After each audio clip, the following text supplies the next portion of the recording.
and then yeah. All right. Okay. 3, 2, 1, go. All right. So yeah, as I said, this is Gallery Collab. This is a collab of about 25 maps that came out earlier this year. The pretty wide range of difficulties, just anything from beginner to grandmaster. And I've been pretty much preparing, or at least working here and there on the any percent run, basically ever since I played it. I think this collab is amazing. It has a ton of high quality stuff in it. So Yeah, this collab is like known for its smooth, flowy text spam, and like just kind of like accessible maps. You don't need to be like goated to play a lot of these. It's got a very wide range of difficulty.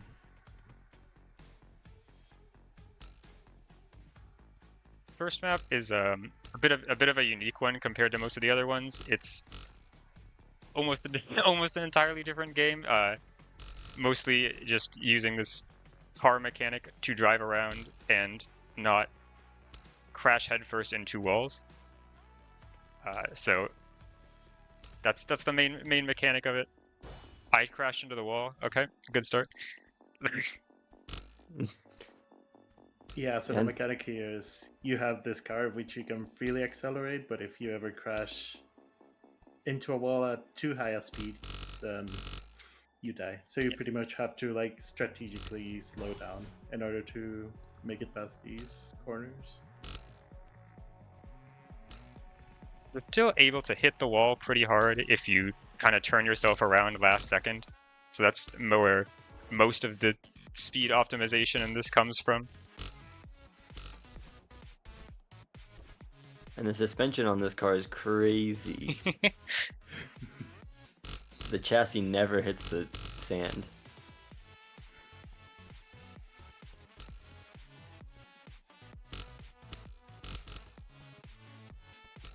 I love how the mist just sometimes gets in your way a decent amount.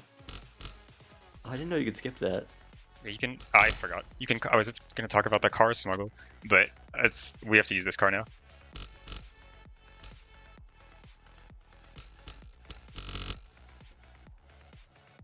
Yeah, the little spring sections can be occasionally a bit finicky. You have to slow down a little bit more for those than normal, but nothing too crazy.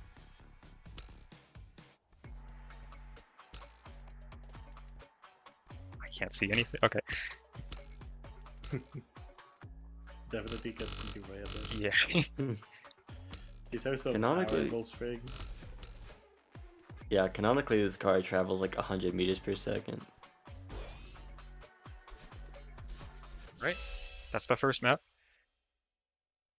Nice. So next we'll go down into this little section down here and play Reality 209. This is a little bit harder, but still probably on the easier side of maps in this collab. It's pretty straightforward tech spam with a bunch of zippers, zip movers. Yeah, connected zip movers allow for a lot of fun setups to kind of just naturally flow into each other. Hey, so when you got a second, you turn up the game audio a little bit. Yeah, sure. Thank you very much. Also, Mid- canonically, mid- I mid looked room. it up. That car was moving at about 220 miles per hour. Oh.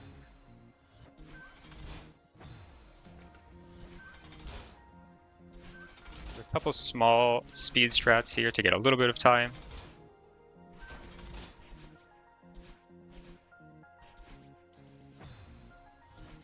Okay, hold on.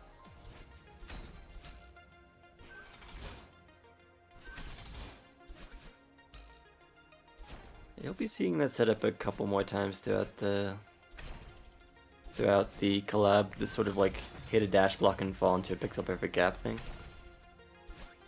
Yeah, there's quite a few maps that have a lot of setups like that, which a lot of times force the rooms to be cleared in certain ways, but sometimes allows for some pretty interesting strat finding. Yeah, it does feel very satisfying.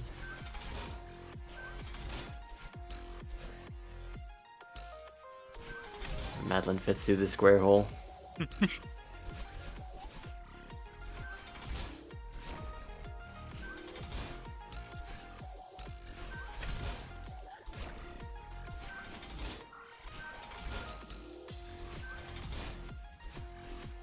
And this should be the final room.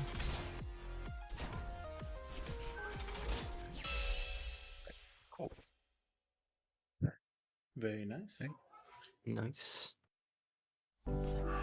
We will go over to the right and play Madeline Shovel. This might look familiar. It's an entirely Shovel Knight themed dashless level where I have this little shovel, and if I use my button that's normally bound to dash, I can hit the little guys. Oh, okay. we're not going for a pacifist run. Oh no, sorry. This is almost fully opposite. I'll leave a couple. That's okay. I hate the little guys as well. They don't die. They just reincarnate. Yeah, they just go down. Well, never mind.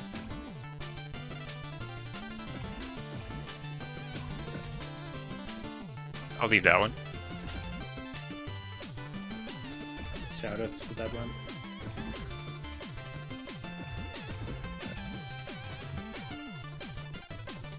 Every dragon you leave alive kills 1,000 humans. Oh god.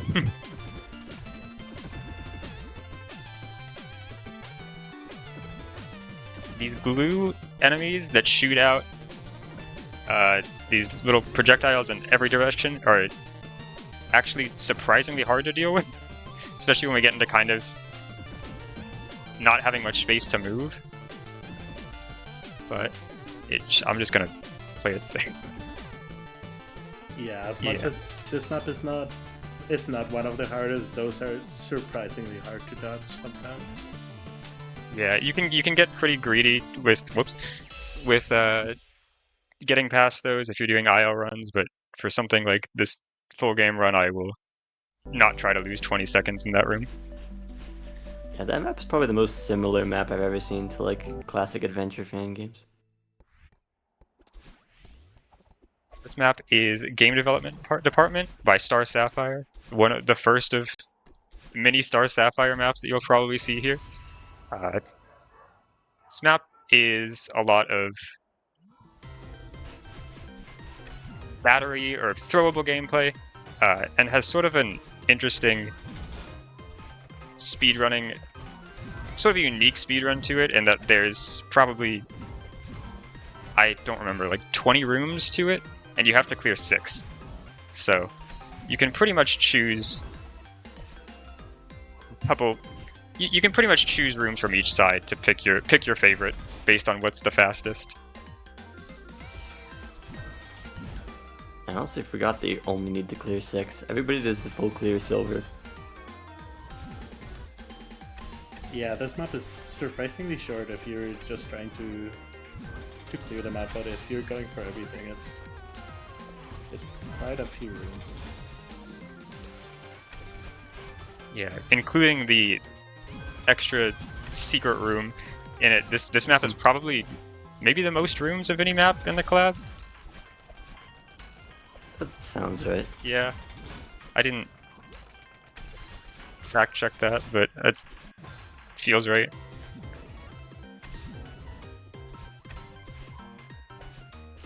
I think this is longer than Afterglow Summit room-wise. Yeah, I think so. I think Afterglow Summit's like 25 on the main path or something, or 20. I can't remember. Star Sapphire just had.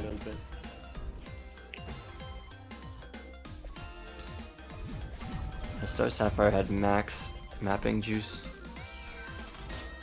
Yeah, I don't know how. I think they probably had a part in like a third of the maps in Collab, which is really impressive.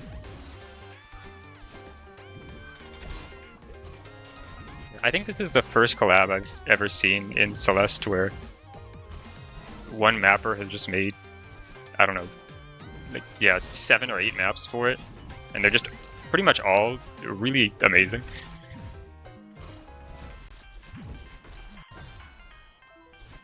And that is our 6th room, so I can hopefully menu to the key correctly, so I can leave.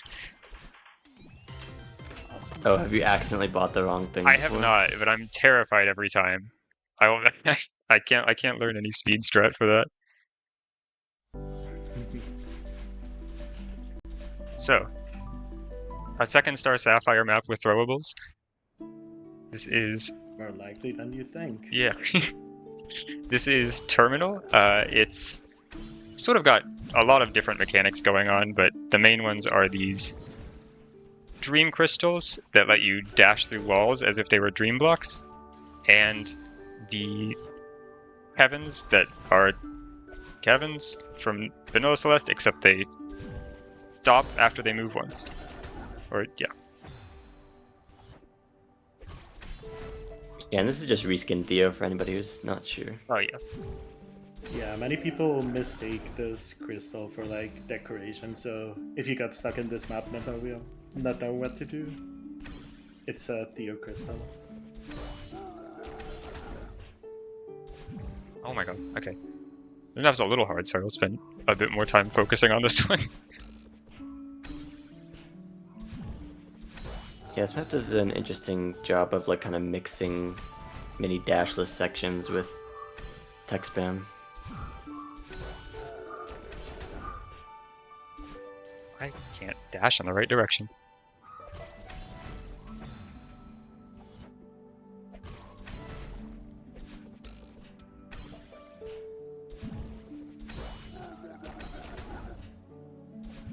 There we go. I hope.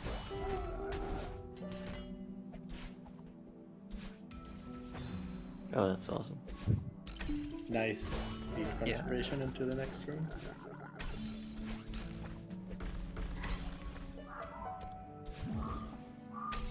This map is like a lot of the ones so far, mostly done intended, but there are quite a few like that optimizations here and there, or small strats that get you a bit of time through the rooms. And then there will be one sort of very major skip at the end of this map. Interesting.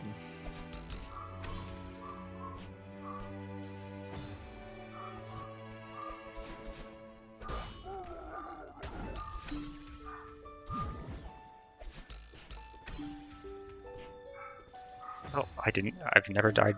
Okay. I didn't know you could. Dog is in-game. It's a secret. That's part of the map. Yeah, it's an indicator that there's a secret nearby. Yeah.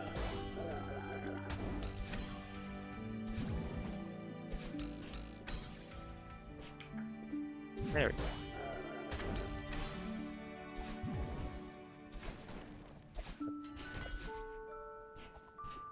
Yeah, now that we've exited the room, the dog's gone. It's no longer a secret. I missed the doggy secret. I apologize. I'll get it next year in the 100% run.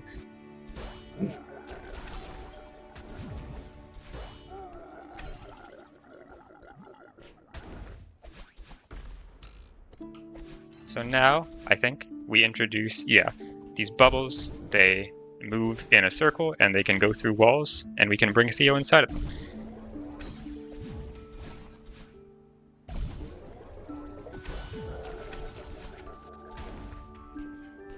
The neat skip here, if I can get it.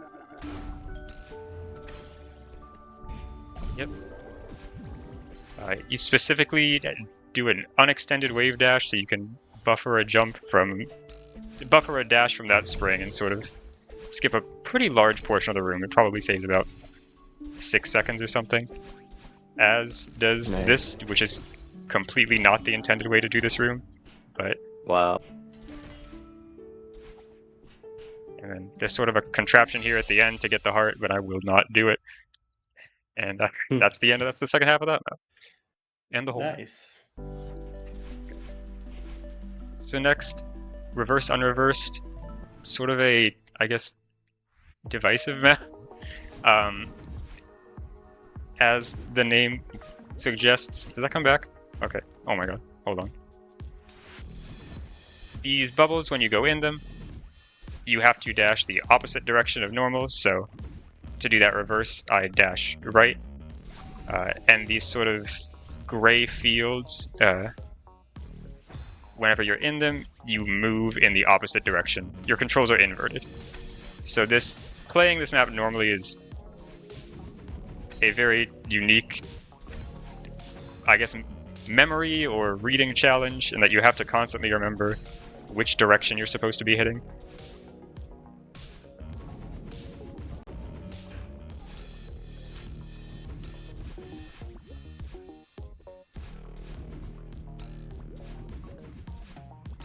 Yeah, without reverse directions, these rooms would be somewhat trivial, but you often forget where you are and then dash in the complete opposite direction, which leads to some funny deaths.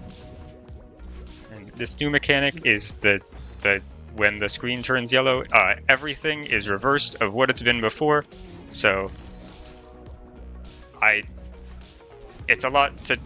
I don't have an input display, so just imagine that I'm doing the opposite of what I should be.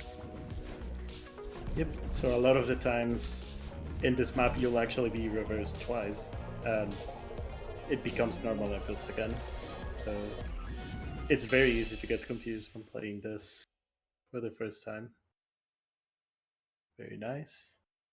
I won't get to see it on stream, but that map, the end of that map, has a secret that I think everyone should check out. I'll share about it. When you beat this club underestimate, we can go back. Oh yeah. Yeah, it's probably the best secret in the collab. I don't know if I can beat that section in however much time I have left. I do think there's a 50% chance Twitch gets mad, but yeah, I'm willing to take those odds. I'll take. It's not my channel. Oh my god. That's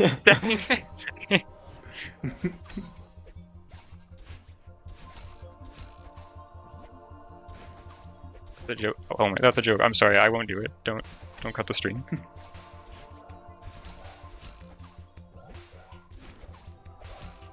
So this is Cyber Room. I believe this is another Star Sapphire map, which is the visuals themselves are based on another different Star Sapphire map.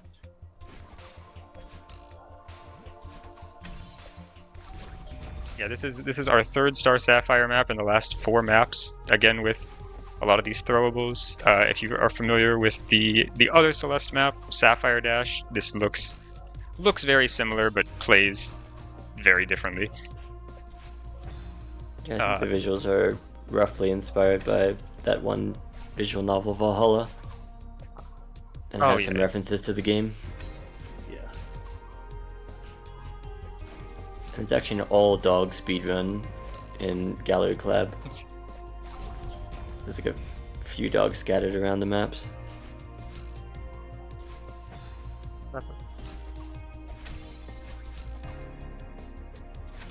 So for a while, this map doesn't have any super crazy mechanics. These yellow springs are momentum springs, so they will send you at a different direction or a different velocity based on which way you dash into it and how fast you're going.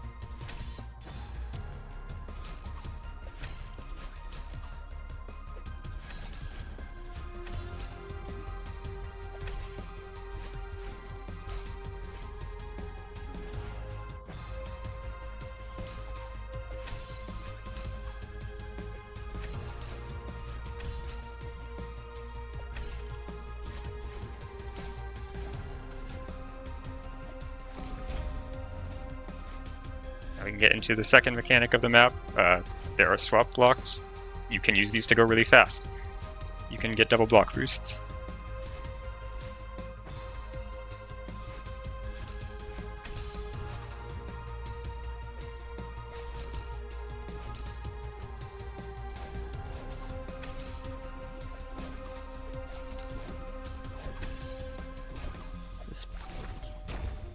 This map should have won Custom Deco of the Year.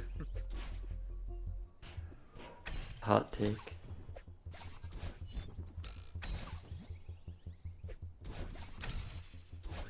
Always can next year. Next True. awards. True, true. Oh wait, it is Can win, this like, year. the Lifetime Deco Awards. True.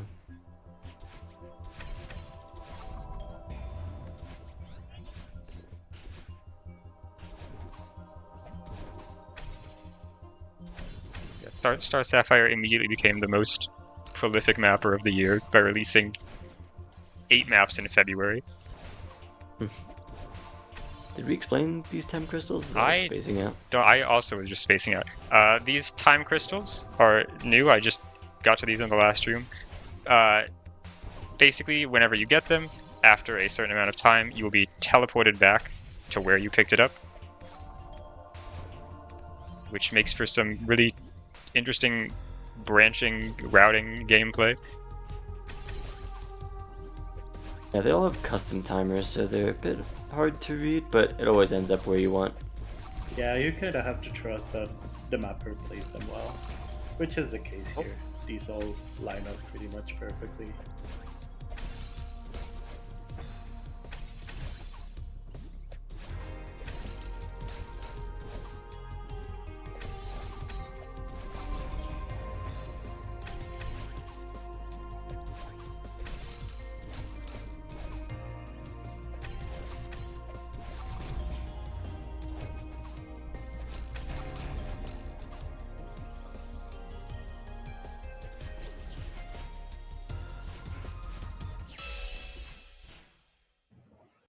Next, I actually for what I get. I think next is Bloom Wanderer. Awesome. Yes. Okay. Yeah. This is probably my favorite map in the collab from a speedrunning perspective. It's majority dashless, with a few dashing rooms at the end, but the amount of strats that this map has is pretty amazing. There's something I think pretty interesting in basically every room. Whoa, that's cool. Yeah, so already a pretty significant sequence break in that room. You can buffer inputs out of a pause state in Celeste, so that makes you can kind of line up a lot of little tricks. It doesn't use up too much time. Yeah, in general, it's a decent time loss to pause something over doing it unpaused, but for stuff like frame perfect inputs or just really hard inputs at the end of rooms, it's either basically necessary to pause or just the safe thing to do. There will be a couple more instances of that later in certain maps.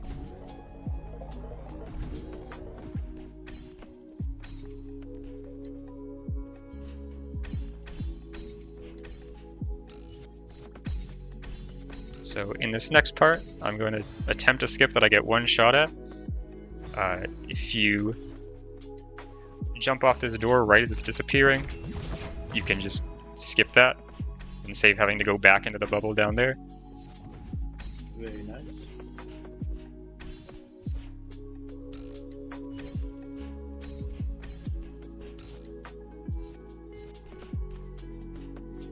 Right. And this is where we pick up the dash. And these next streams also have some pretty unique movement.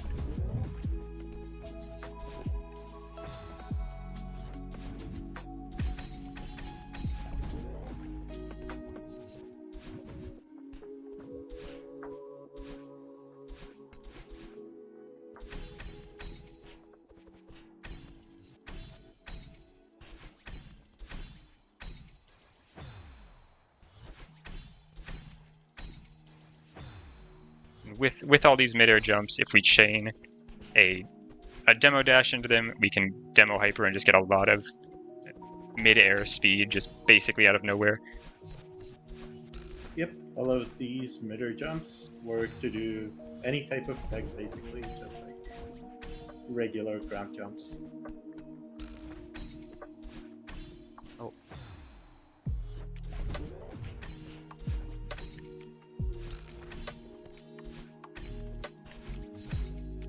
skip at the start of this next room.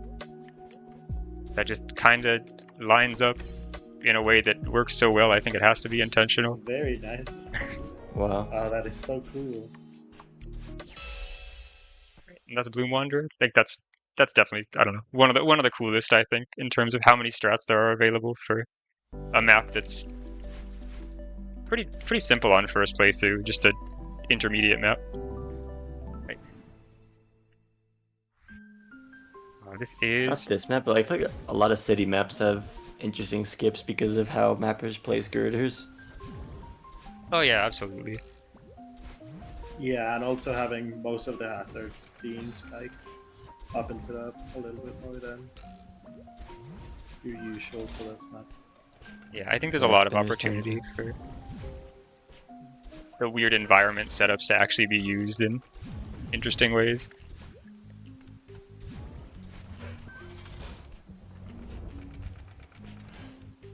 On the other hand, despite that, this city map actually is not super huge on the amount of skips. This is sort of just a kind of interesting, fun, I guess, routing sort of map. There's a lot of interesting movement in the normal playthrough of it, but the speedrun is, for the most part, the same, but faster. Thankfully.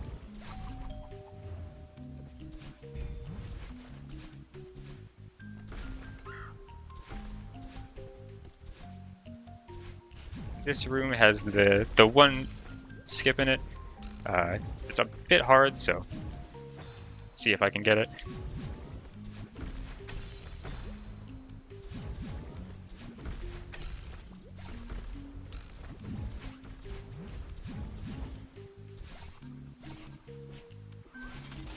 There we go. Very nice. Wait, all right.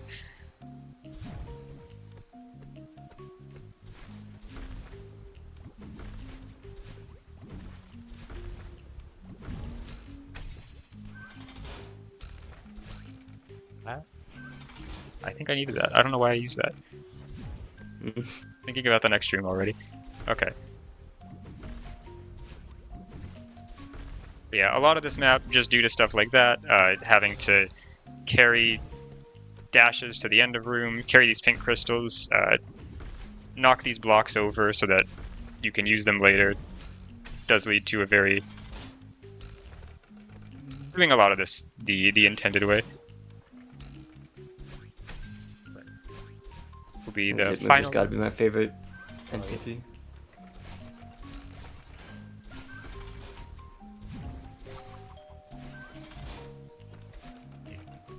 I can't save that.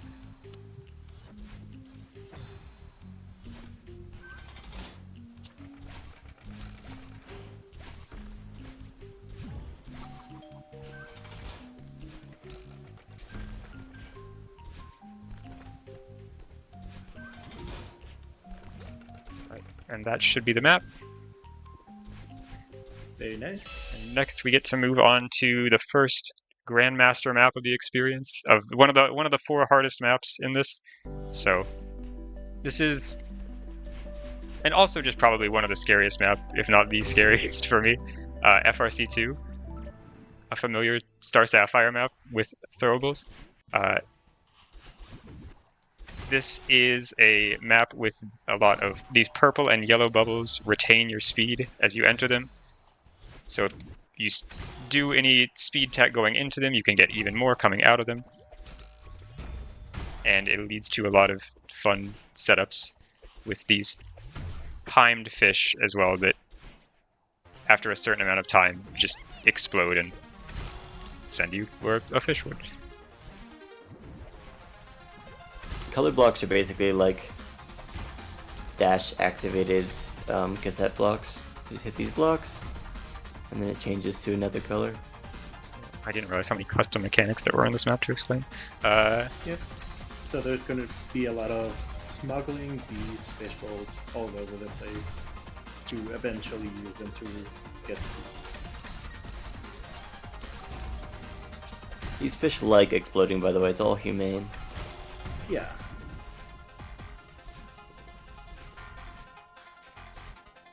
They're serving their country by exploding.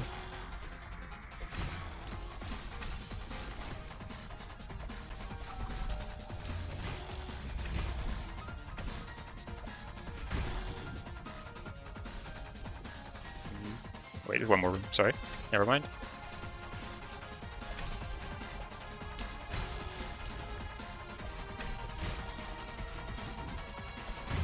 And well, it's not super relevant.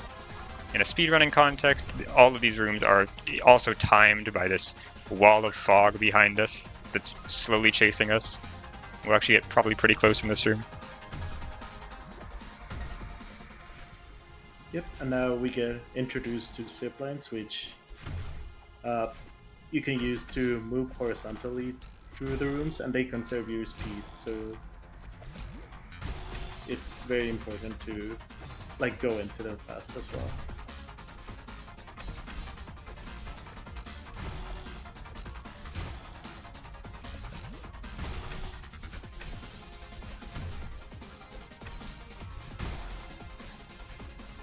Sort of a not very commonly used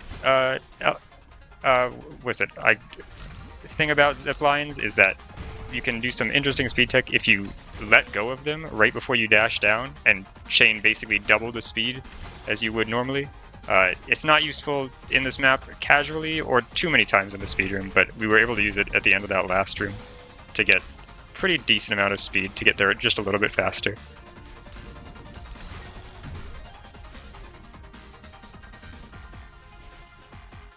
You were popping off, what the heck? Yeah. Is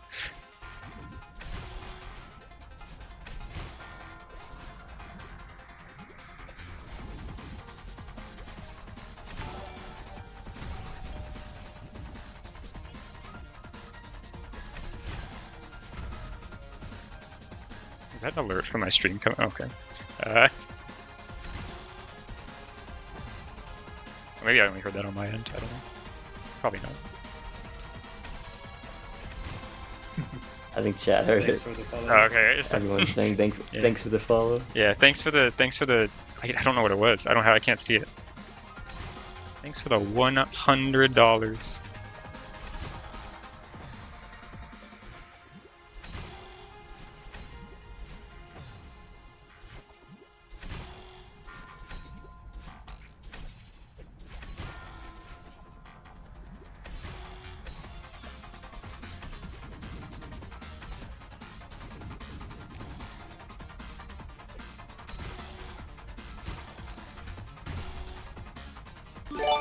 Also, okay, you can't really see it particularly well in the context of the map, but the behind-the-scenes stuff about what happens with these fish is kind of crazy. Just what's going on when you can't see them on the screen, how they're able to get to the next spot.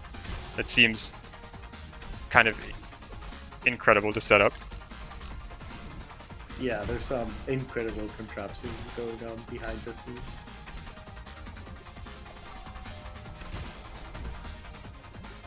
Yeah, a lot of more modern maps have a ton of silly contraptions up their sleeves.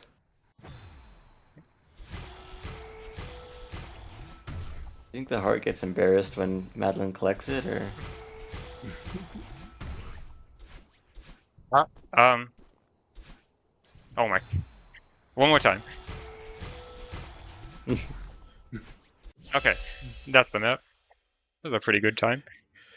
Nice. Hey, Yeah, that's is really very good. Yeah. impressive. That is a very, very difficult map.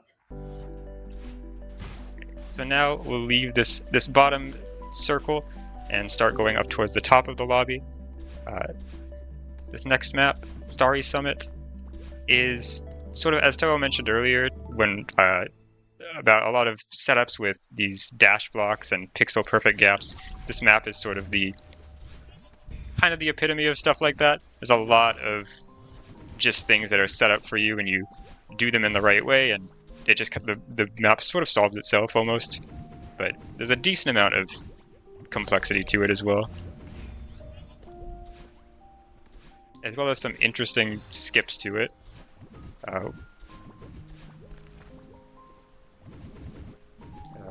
Yeah, a lot of people think bumpers are pretty evil when they first play Celeste, but these are static bumpers, so they always do what you want.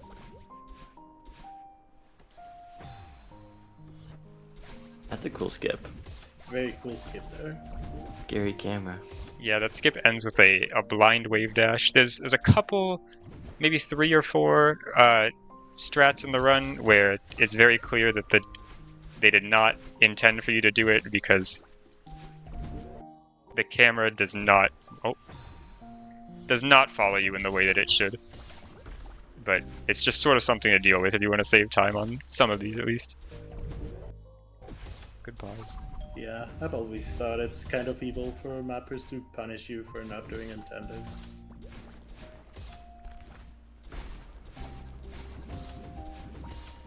I think anybody who doesn't do intended is immoral.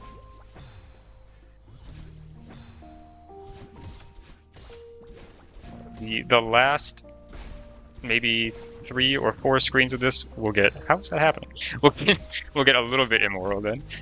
There's some pretty interesting, some pretty funny skips too as well at the end of this, I think.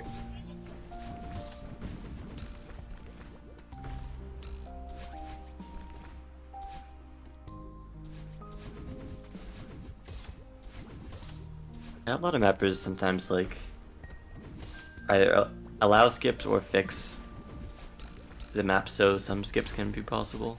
I didn't even know there was a channel.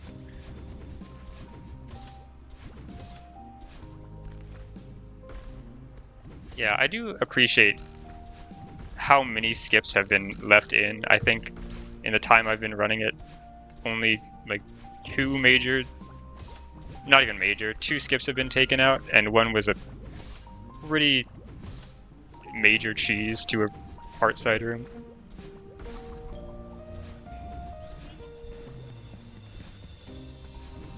So that's one of the first skips, just a sort of unintended way to do that room that's a little bit faster. Yeah, whenever you skip a touch switch, I'm always waiting for the punchline.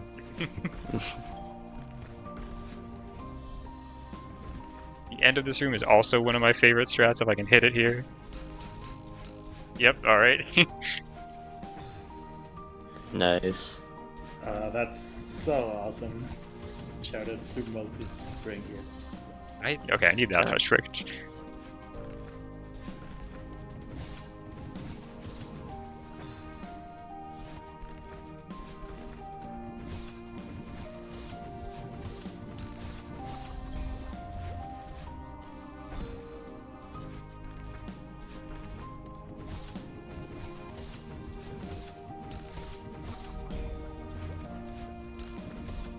Also skip a small portion of this room right here. I don't need that touch switch down there.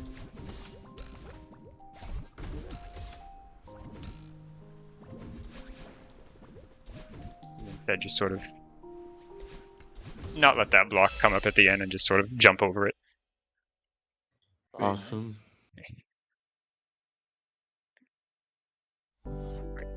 Next we have Blueberry Jelly Valley.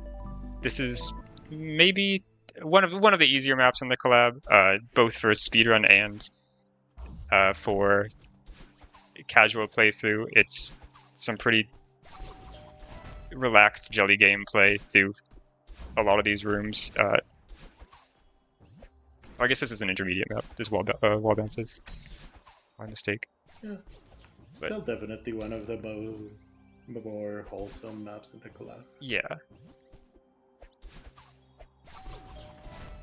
Yeah, when you hit any of these little dotted line areas, move block triggers. And then it often takes a jelly on a journey. I was too high.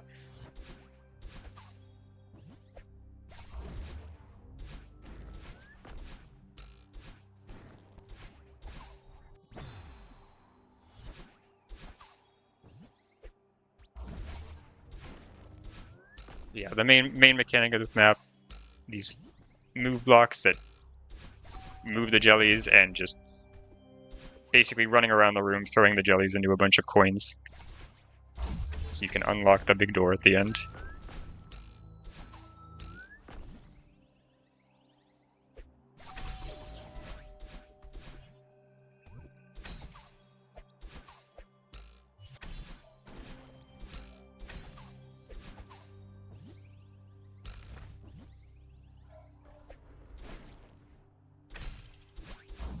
Yeah, we get a lot of jelly friends here.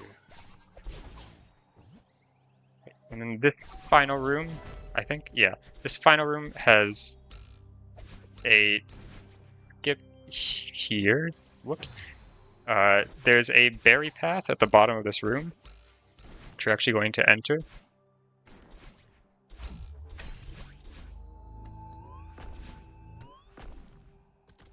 And if we come back out of it and retry, we are at the end of the room. Nice. And that's the map.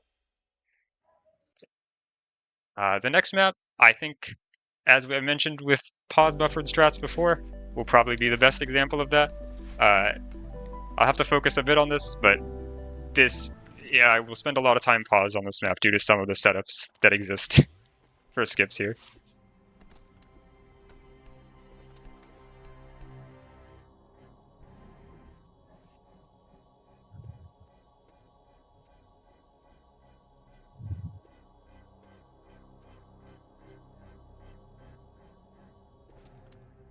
Well, ideally, this is a fully pause buffered 6-tile overhang.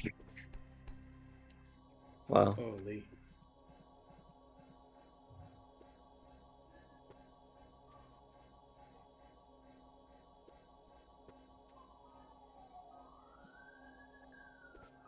There we go. We can get into this next room, and we're in the main hub world of the area. The main mechanic of this map, sort of inspired by Ori and the Blind Forest, is that you have to stay in these light areas. If you get out of them for too long, you die. It's about probably like a second or two. Another major skip And right lantern here. you can hold also provides you with safety. Yeah.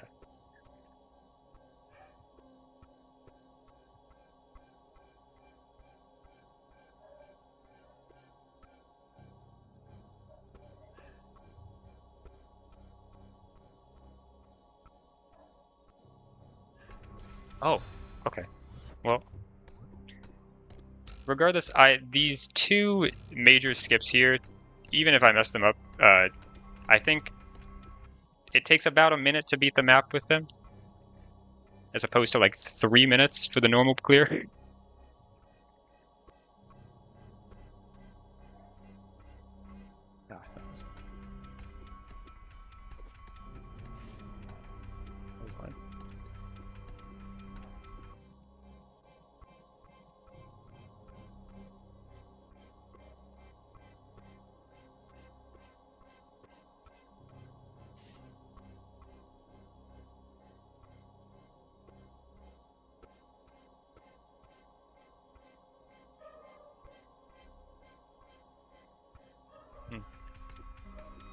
Maybe we will get to the 3-minute mark.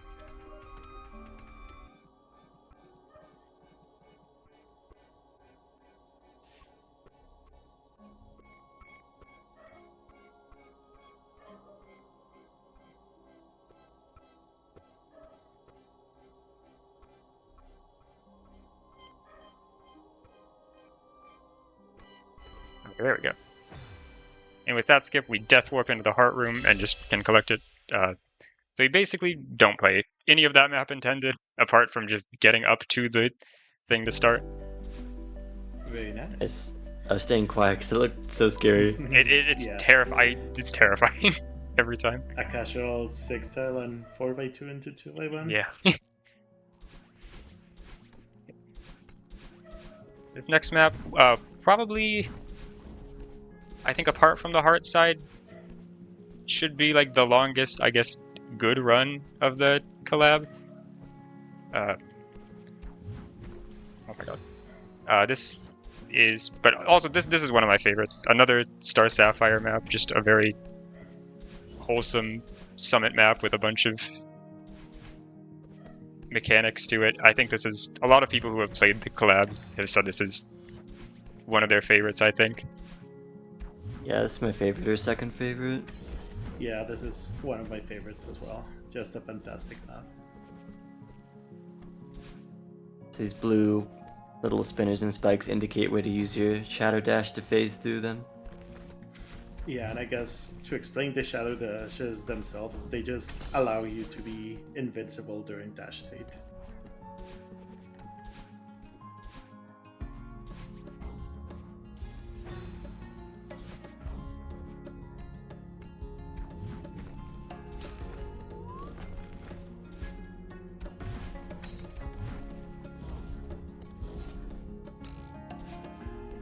This map makes core blocks easier to use than even like core A side.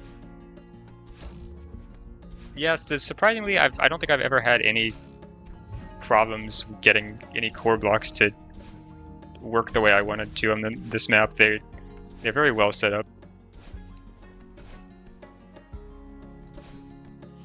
I will go for the skip once because it's a little finicky. Alright, well, it's worth a shot. If you get a corner jump off that spike there, you can sort of skip a decent part of this end section, but it's a bit precise to actually pull off. There's a pixel lineup, but I believe it is sub-pixel dependent, and I am not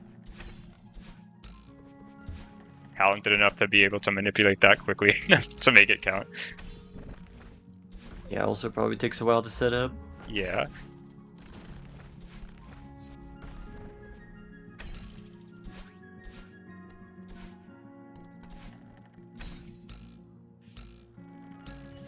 And yeah, as you can kind of see, a lot of rooms in this map are very auto scroller core. There's not a lot we can do, but just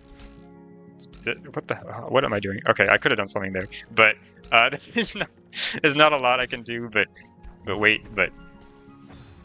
regardless, this is still a really fun map.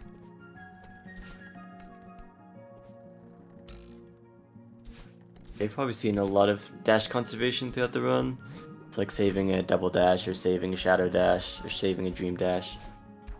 It's just a fun way to enforce dashless gameplay in a map. So that last And room now introduced you get these, cloud refills. yeah, these cloud refills.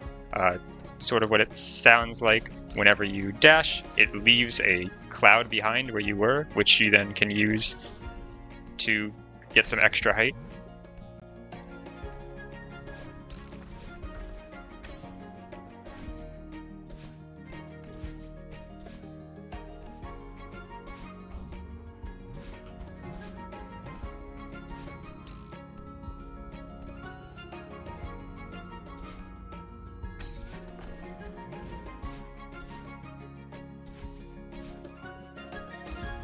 Cloud refills indicate that you're getting higher in the summit. It's part of the lore.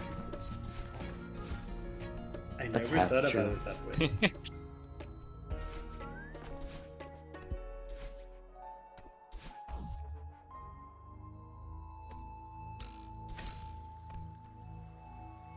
This room is at least probably the most major skip that I'm gonna do in this run. We'll save about 2 seconds. I don't know. That was a lot of pauses. Maybe 1 second. But if you time moving that left at just the right time, you can sort of just let the block push you through that jump through and skip having to play the end of that room normally. That's like the first tech in 100 hours where it's like the first time I've ever seen it.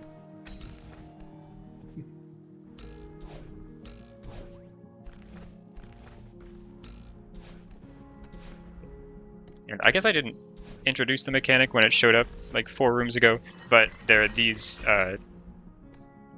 blocks on chains. Whenever you grab them, they fall down to these sort of specified areas where the dotted lines are. Probably pretty self-explanatory from watching it. It's a cool custom mechanic regardless.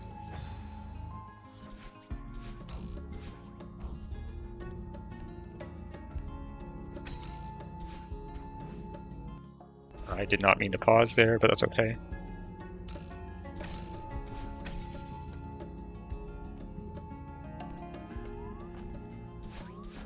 And this will be the final room. We get Battling to help us out.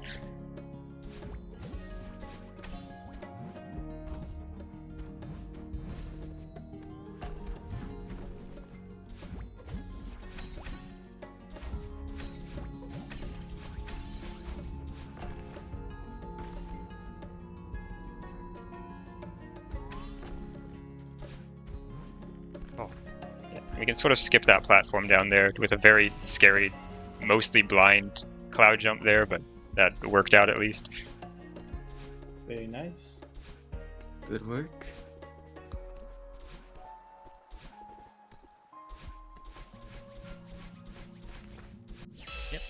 Yeah, honestly, I think this map is definitely, worth whatever everyone says it is. If you have to play just one map, or maybe just a couple maps from this collab, I have to recommend that one.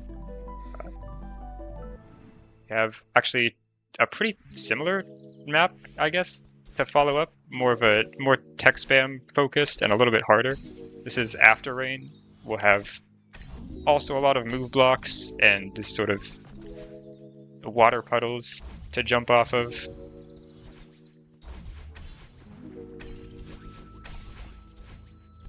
I don't think that's able. Yeah, this one's got some lo-fi tech spam. Very flowy. Yeah, a lot of just well set up timers with all of these moving blocks.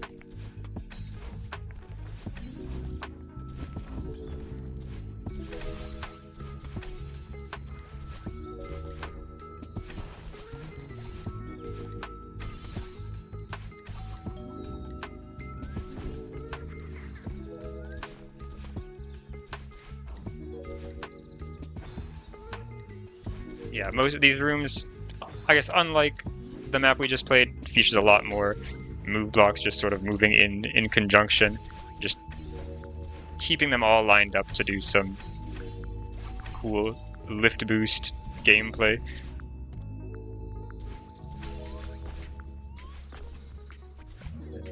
We introduced a new mechanic of the map. You may be familiar with fish. Fish can be pushed by the blocks to be moved.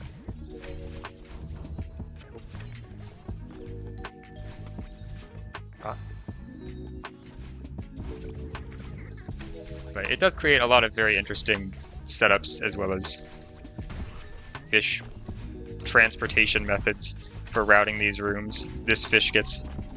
Some fish gets pushed up to collect a coin for you, or get blown up to collect a coin that's just hidden off to the side.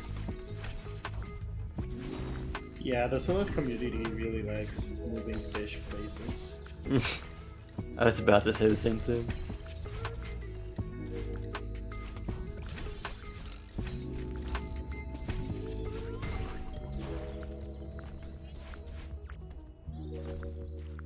Okay, that's fine.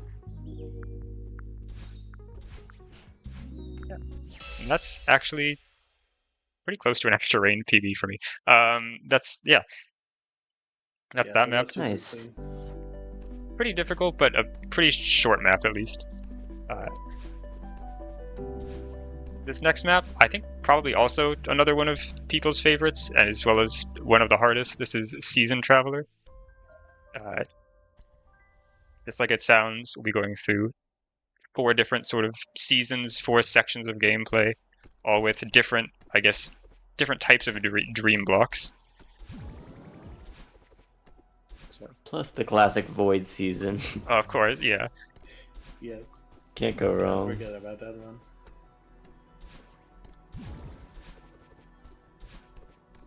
The first season is, I'm gonna presumably winter, includes these dream blocks that move up and down based on sort of these triggers that you hit.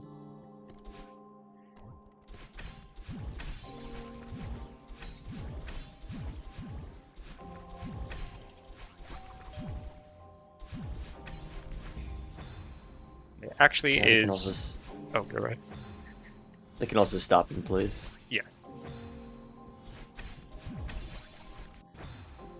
It's some pretty cool skips, or at least 20 skips coming up in this next couple rooms in this season. This one especially, this spinner here is just sort of a block, so we can kind of just skip that whole room. That's awesome. Yeah. I believe the reason is there's a chain in the background, and so in order to hold it up, they just put a real block underneath the spinner. This room, with a really precise sort of dream super at the start, we can also skip basically most of that room. I think that one spinner is just a traitor. Okay.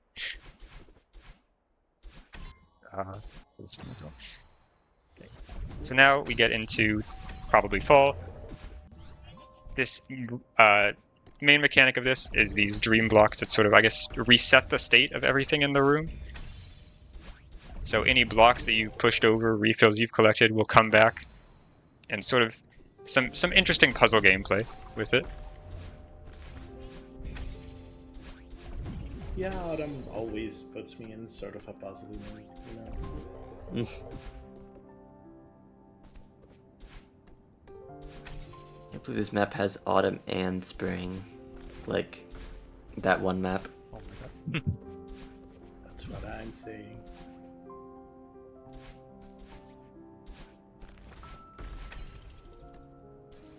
Oh, okay. That's alright.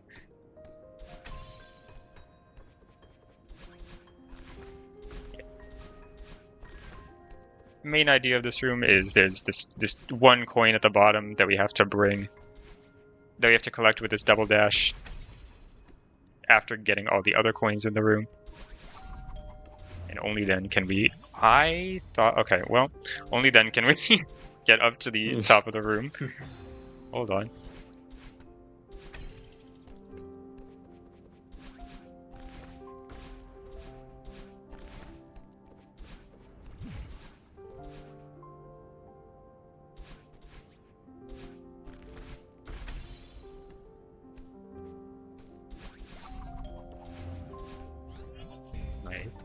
We're good, I think. This next room has a precise setup at the start for this skip, so we'll just retry on entry. If you get just far enough on this ultra, which is pretty difficult, you can skip the main section of this room, at least the first loop around before you reset it.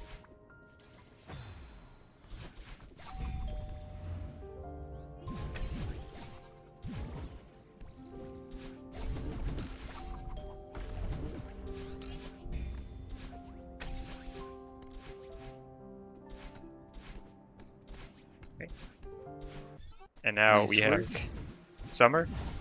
This features a lot of these moving dream blocks, as well as these disappearing ones that are in light blue. I think this is really where the difficulty of this sort of tech spam starts to amp up a bit in the map.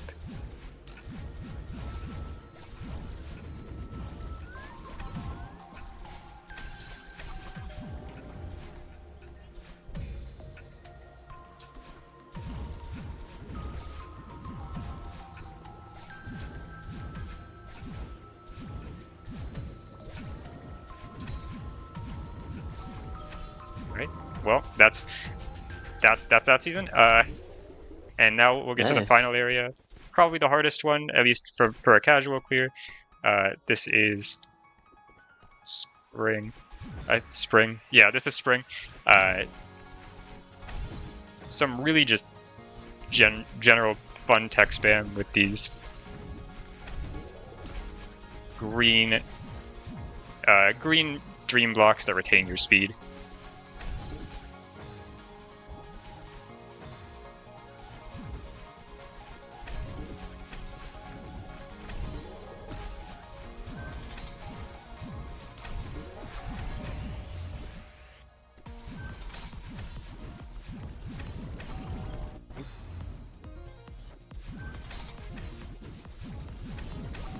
Yeah, so you can redirect any way you want inside these dream blocks, but if you dash twice in the same direction, you get a ton of speed.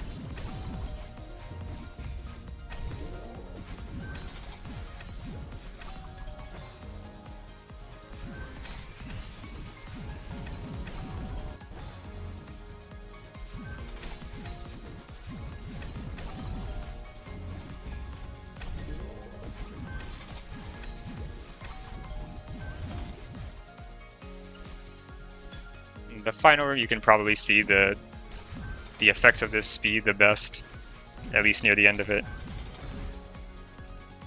But first we have this pretty cool setup, I think, with these falling blocks.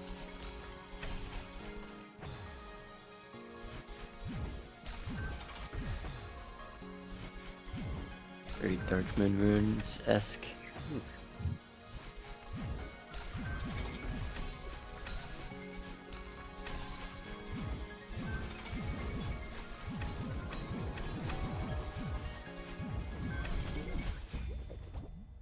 You have sort of the end of spring and then a sort of outro back to the void season to finish it. Very nice.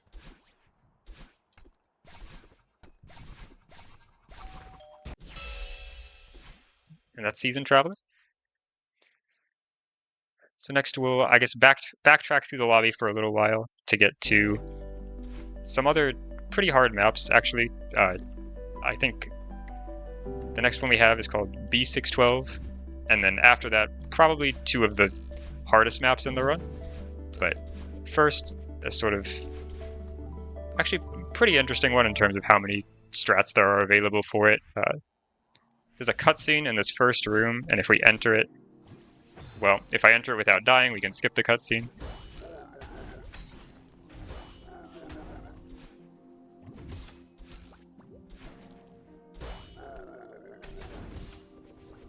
Yeah, this is another map that's very heavy on different things setting you up to fall through gaps or to fit through very otherwise precise spots.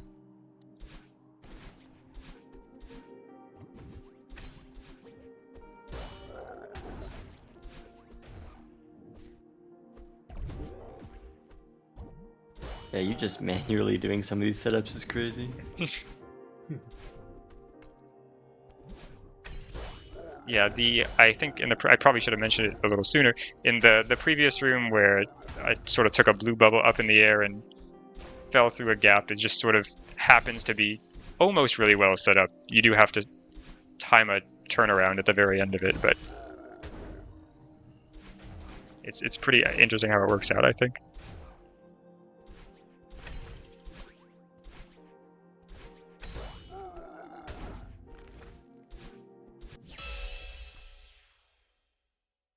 Nice, that was quick as heck. Yeah, that's that a was very fast clean. one with all the strats available. So next we get to, as I said, maybe the two hardest maps, two of the hardest. Stardust Ruins will be first. This map is, if you're familiar with it, very, very heavily inspired by Lunar Ruins, Dark Moon Ruins, but also incorporates these dream blocks for a bit of, I guess, more unique setups or more new ideas to be presented. But it's a lot of fun tech spam, sort of precise movement and falling blocks and falling block tech. Is this the last Star Sapphire map? This, I believe it's the last solo Star Sapphire map, yeah. Yeah, there's that other map coming up. But it's Right. not Solar Star Sapphire.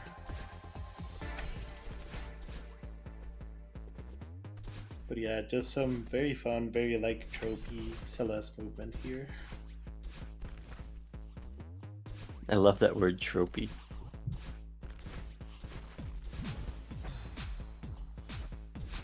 So we also, in this room, sort of introduce some of the main tech of the map, sliding onto these falling blocks, dashing under them and corner kicking, and then these blue dream blocks that disappear after you go into them.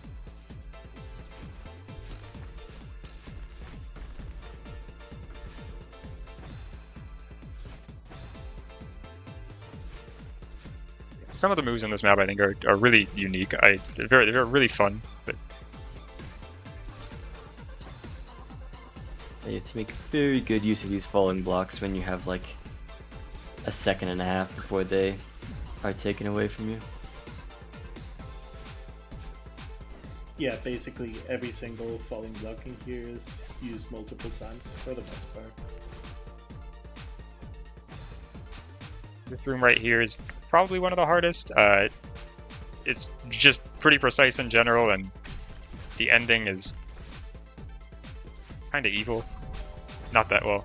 Mostly the spring at the end, but I guess that too.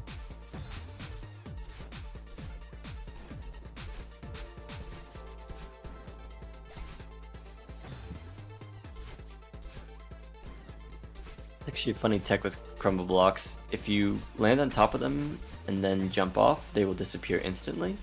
But if you grab the side of them, they will, take like a second and a half to crumble, so you can use that leniency to do some cool tech. Yeah, there's a lot of times here where you'll sort of get on a timer when you grab the side of a crumble block and have to do one or two things off of it before it actually disappears for real. Gotcha.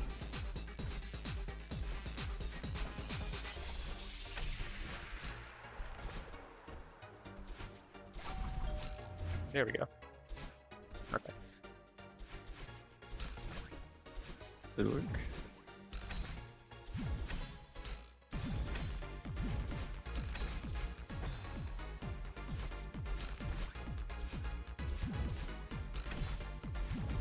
Also, if it wasn't, is this I don't know if this is the first room where they appear.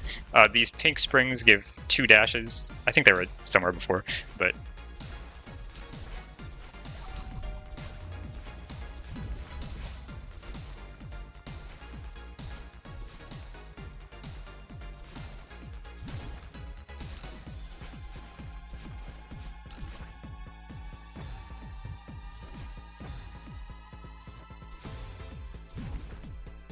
I always wonder what happens when Madeline gets 2 dashes. Does Madeline just come out of the ether? it helps out for a bit. Just-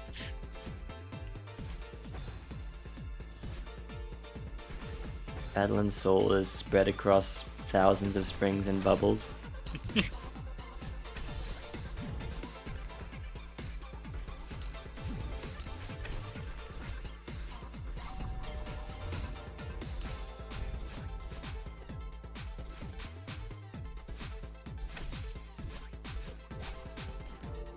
I guess also another thing worth noting, this while also being one of the hardest maps is I think it's 15 rooms long, so it's also one of the longest, making this a pretty scary part of the run in general. Normally this would be something I'd try to do early on in the run and reset, but for something like this, you get one shot on every map, so this sort of winds up in just into the back half.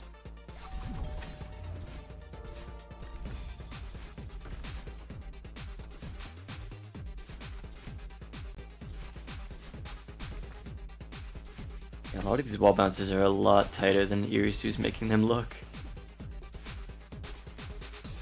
Ah! Okay.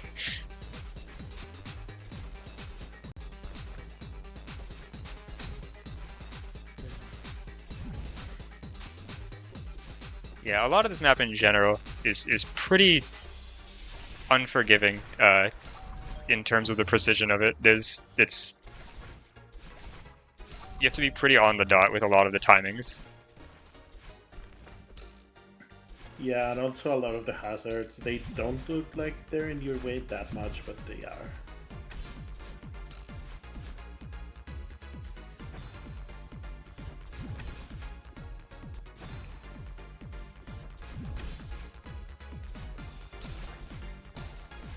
World's smallest ultra platform. Yeah, this room introduces ultras to the map in a pretty evil way, honestly. And then we get to use it in the last room. I'll go for this one strat once. No, if you're able to time this first ultra right, you can sort of just kind of launch yourself through that gap and then hit a pretty precise up dash into the stream block, but it's incredibly difficult.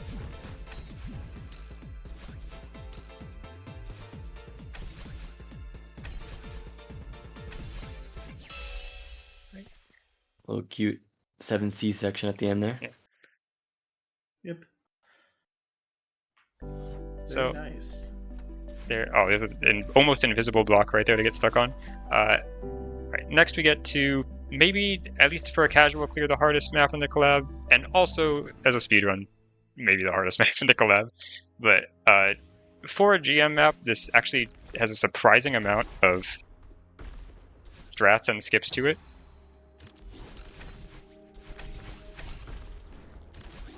Also, Wow. one of the few maps I'll just be pause buffering a few just inputs that were meant for the intended clear of the map, just because this map likes to end long rooms with kind of precise sections, and I don't want to lose 30 seconds to them.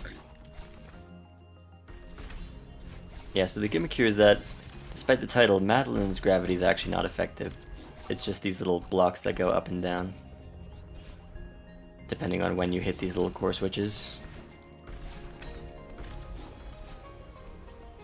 Little corner boot chain to skip that. Very tight on stamina as Wow. well. Wow. That's a crazy strat. Yeah, demo dashing makes you crouched, makes your hitbox crouched, so it's a lot smaller, and you can fit through some pretty tight gaps. Like, not only is it useful for going through spinners, aw damn, but it's good for just that corner boost section and sneaking through.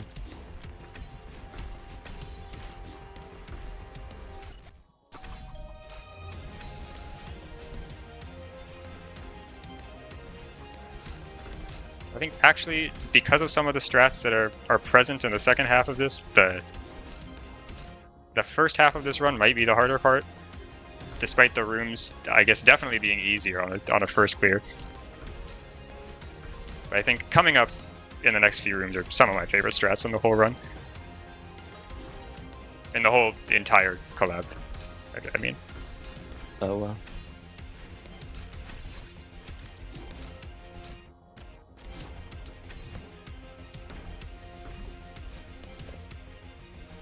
Focus a little bit for this one.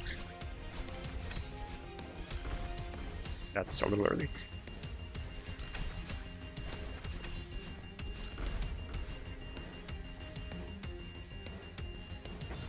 So I guess to spoil the idea of that a little bit by not getting it first try, a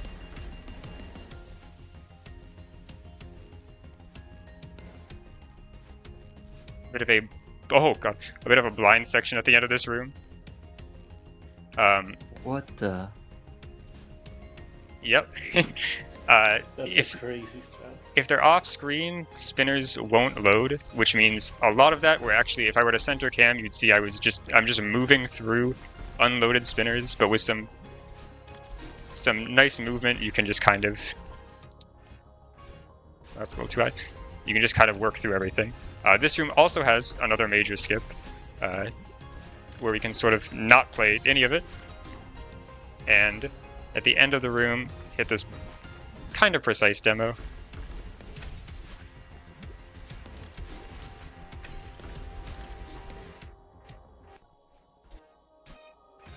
And thankfully the respawn point is very generous, so we can die there and still be able to progress through the next room. It's unfortunate that you're dying to these super precise skips at the end, but you're making the rest of the rooms look so consistent. Like, I don't know how you just do them on command. That's crazy.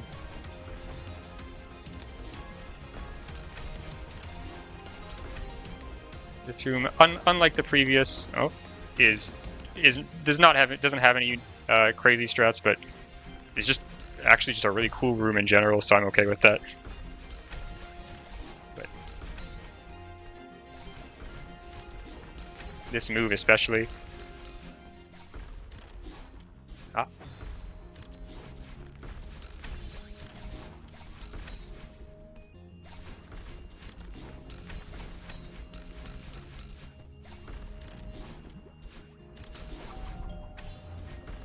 And then Final Room also has a pretty crazy skip to it.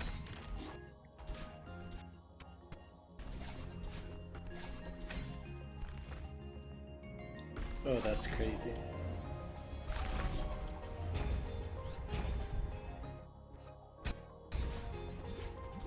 For safety, I'm going to pause buffer that. And that's Wow, Gravity that was Flow. incredible. Yeah, that was super impressive. This is such a difficult map. Yeah, this is the run of that is I don't know, the strats for that coming together in the way that they did seems is I think pretty incredible. I don't know how many of those were intended by the mapper and how many of those just sort of worked their way in, but it's really cool. So we're getting now to, I believe, the last 6 or something maps. Pretty close to the end before the heart side, at least. This next map, Momentum Purgatory, introduces, or I guess reintroduces, because we've kind of seen them before, these yellow speed retaining bubbles and these green speed retaining springs. For a sort of, I guess, more straightforward, kind of relaxing speed chain gameplay. These yellow bubbles are different than the ones before in that if you do what I did and forget to hit dash, you do have to manually fast bubble them or you will die.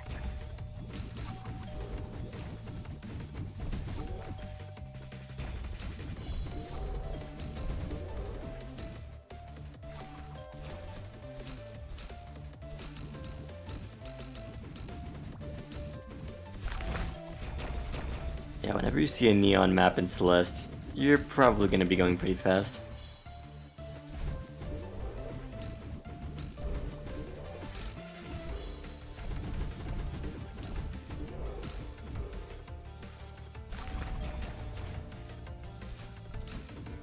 A large portion of this map, you can kind of see there's very convenient arrows telling you exactly where to go. It's pretty readable, but in trying to go fast, it can actually be sort of a pretty tough memory challenge to try to remember all the inputs when you don't exactly want to take all the time to read the arrows every time.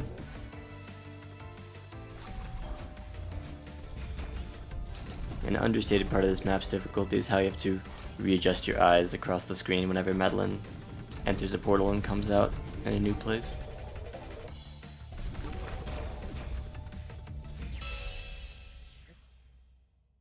And right above us, we'll have actually a surprisingly similar map, but a little bit much harder, I guess. Sailing Star Phantom, with a Star Sapphire credit on it. I guess the last one we'll see before the heart side. This map also uses the same speed retaining bubbles, but also these yellow crystals, which remember the speed that you dashed into them, and then when the next time you dash, you get that speed back. So you can get some pretty crazy speed out of it. Yep, so basically everything in this map will conserve your speed. So you get to build up some pretty incredible amounts in some of the later runes.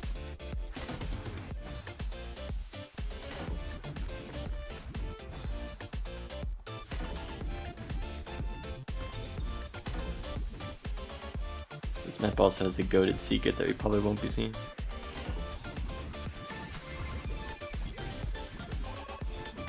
You'll have to play the map yourself.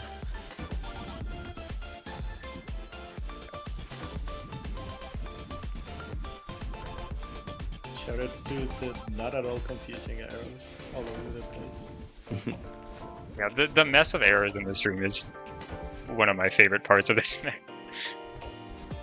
It, I think, technically makes it more readable, but maybe a bit more overwhelming.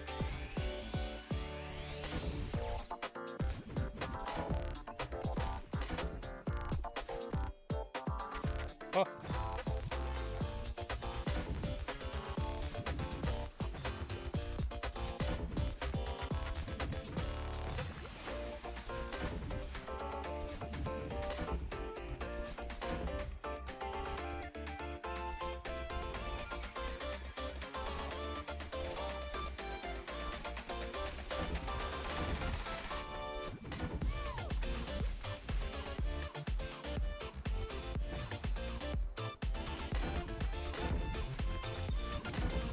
Yeah, I'm gonna be honest, at a certain speed, I have no ideas what these arrows say until I die to them.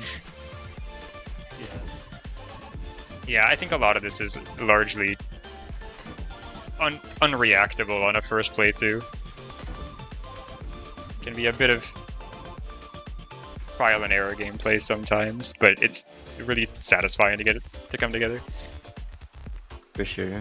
And save states make it a lot more accessible, I think. That's true.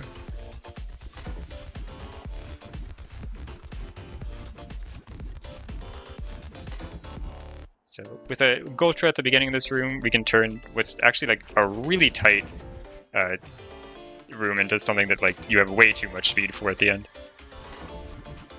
And then this last room introduces this idea that's probably kind of hard to explain in the time it will take me to beat it, but the dash crystals remember the direction you dashed into them. So when you dash right, if you... I don't even know how to say it. It's yeah, like... you get to conserve like a little upward speed next time you dash. Yeah. It kind of combines your previous dash and your current dash. So if you dash down right, it tries to take you down right, but then it remembers, oh wait, you still have like some up speed, so it like cancels out and takes you horizontally in a weird way. Yep.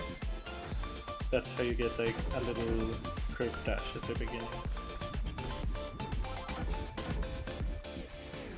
Yeah, this tiny little pop we get in this last section is also a result of that.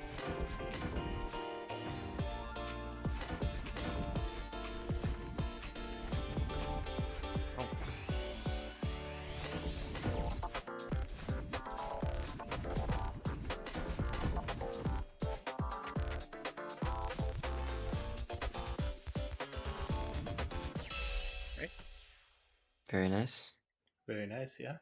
Right, and now That map is surprisingly difficult. Some of the speed requirements are like a lot less lenient than they look at first. yeah, the last room and I think the third room specifically both are pretty tight.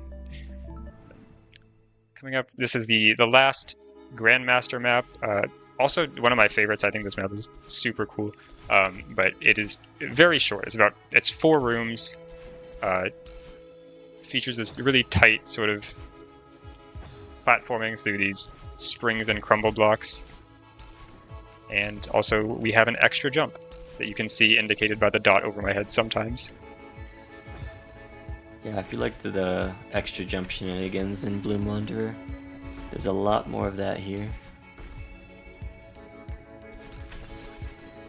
You can do like a mid-air reverse demo hyper into an ultra. Yeah, a lot of very creative movement to basically like get tech chains going just from nowhere midair.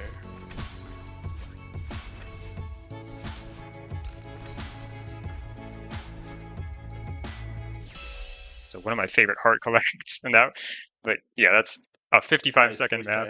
first It's Nice. a very quick one. Alright, so I believe we have 3 maps left now before the heart side. First will be Hazy Space, probably the hardest one we have left. Hazy Space. This is kind of similar to Starry Summit from earlier. A lot of, I guess, routing and different setups with these purple bubbles and square bumpers and a couple interesting skips to the map as well. This first one is pretty difficult.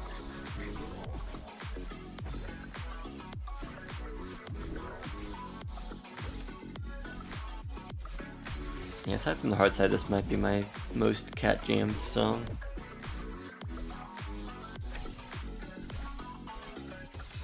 Yeah, a lot of the music, even the music that wasn't, I guess, original for the collab, is really amazing. I love so many of the songs they picked out for these maps.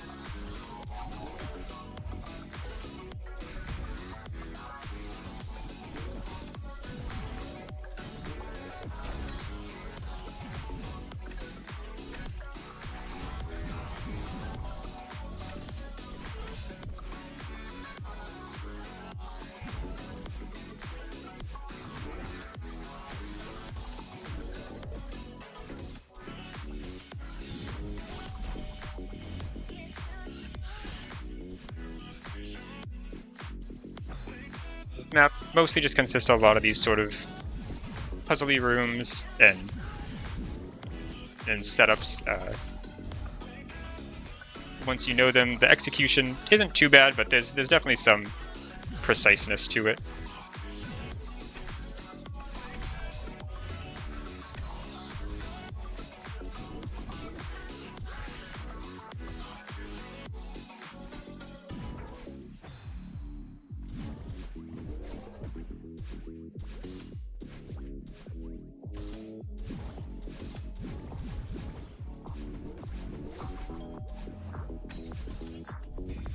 Okay.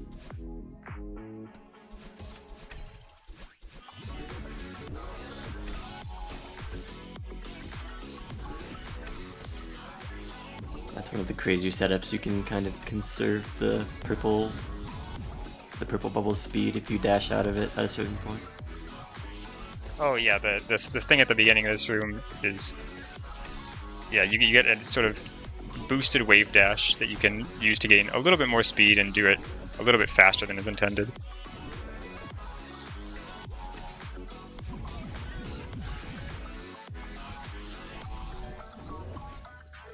I think very evilly at the end of that room is the only forced purple slow bubble in the entire map, which is very easy to forget and lose 20 seconds to the end of the room. But yeah, this room, This is one of the, to this map. yeah, is a great room to auto room to hold right to end the map. Right. So the last two maps before the hard side are pretty straightforward, but both pretty fun. Dream and Rhythm is pretty standard cassette block map, very pretty. Yeah, shoutouts to the custom cassette block textures, which I didn't even know you could do until this map.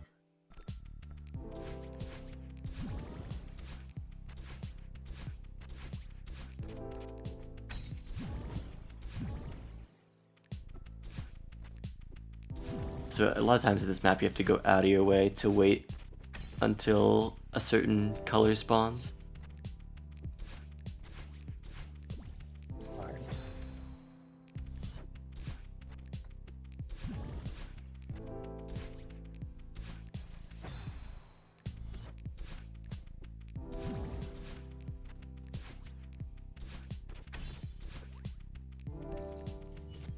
Yeah, so here, yeah, just like that. For here to wait for that blue block to come back, we can go sort of just stand on the outside there and do a little bit of platforming for a cycle. Yeah, the music, the speed of it picks up pace a bit. Yeah, this one is custom music. It was made specifically so that it would work with this gimmick and sound great, even speeded up or slowed down.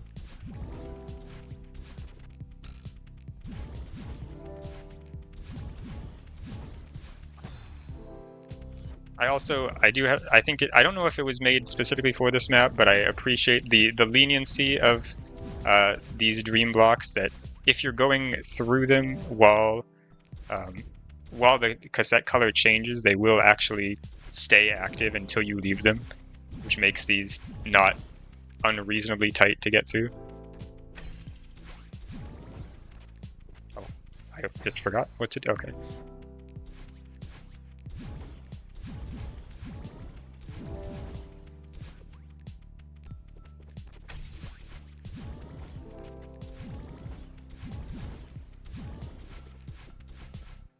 So what's up, Q is sleeping? Nice to see you in the chat.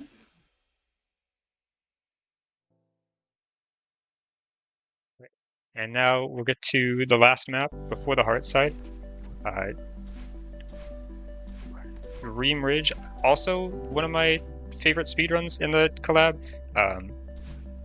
This is a beginner map, or a yellow intermediate map, with a lot of these just normal dream block tech and wave dashes, but because there are a lot of moving dream blocks that movers, we can get some pretty crazy speed for it, especially if we use dream double jumps. So here's our first example. Is we can sort of just fly through a lot of these rooms. and get some pretty good skips going. Wow, that is super creative. Nice. Oh, okay. This room, if I had hit that, this room is entirely skippable with that. You can just dash under this dream block and go to the next one.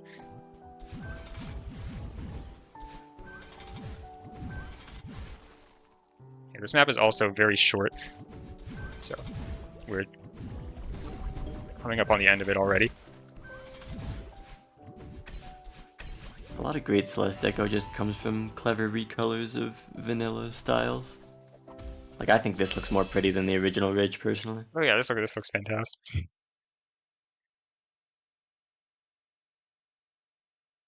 Very nice. And now, unless I forgot a map somehow, okay, we can get to the heart side.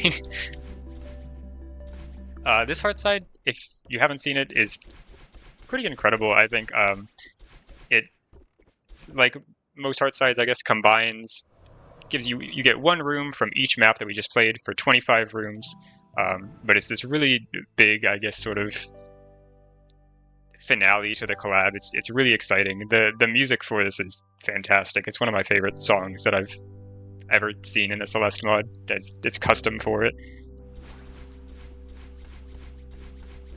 Yeah, I've played a couple thousand Celeste mods, and this one's in my top 10. It is utterly fantastic.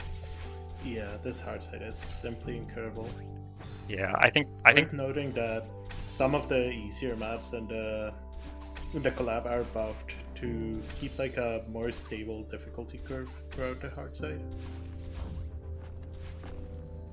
yeah, a lot just for yeah, exactly, just for so we don't have this sort of jarring back and forth between beginner gameplay and GM gameplay in the hard side.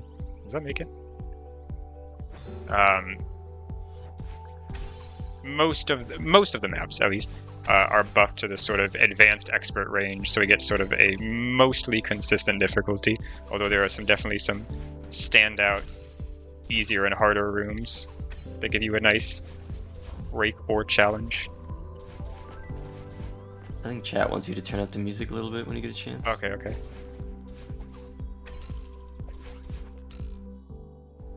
Now seems like a good time.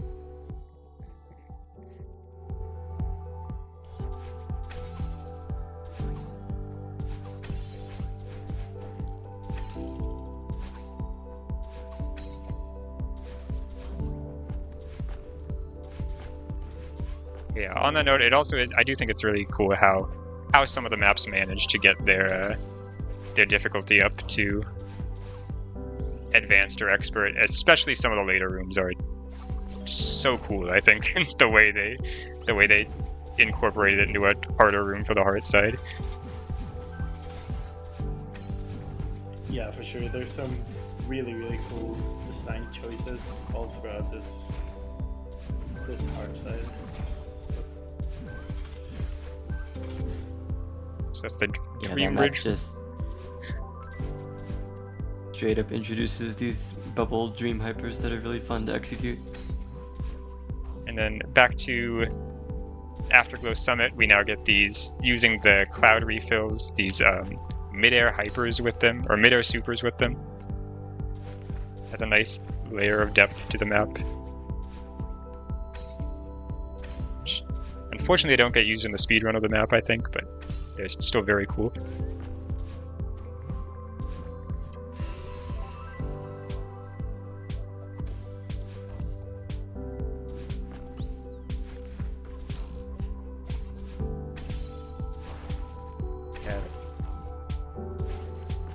After rain flag, sort of, I guess, true to the move block auto scroller map, this entire room is on a timer from the first move block you touch. It's the very first one you touch, and then about 20 seconds later, it's what you end the room on.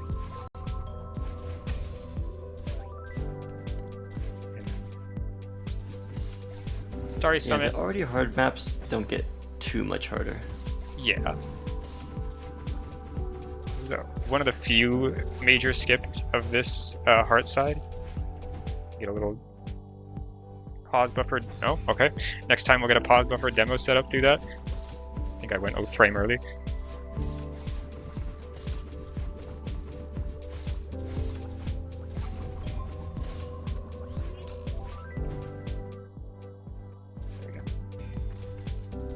Okay. You know, as easy as that gap looks, it's surprisingly scary to get through that. I like to tell myself. Yeah, I love how this flag takes the density of the map and just, you know, cranks it up to the extreme.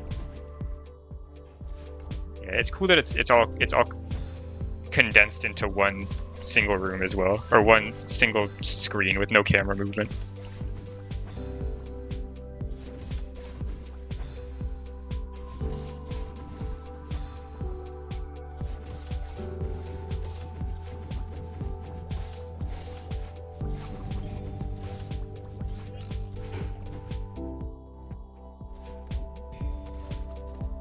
There we go. Okay, that's my first checkpoint. Nice. This next checkpoint, we'll start with the first real gameplay of this map you get to see, Ruins of Temple. So a lot of boosts with these Seekers, I guess throwing this light source to get through the room. A lot of just normal, I guess, dashless movement.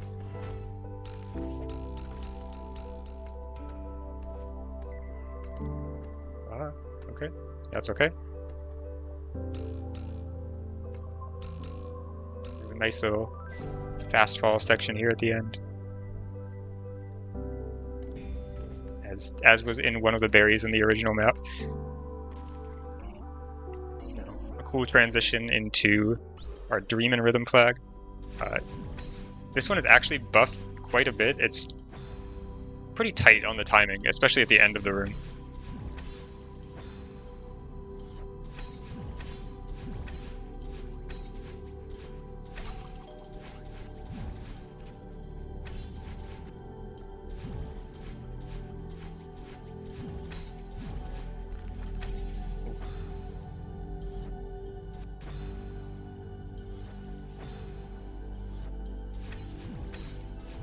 These stream blocks will leave you behind pretty quickly if you're not, you know, gunning it. Yeah, the speed picks up pretty significantly at the second half.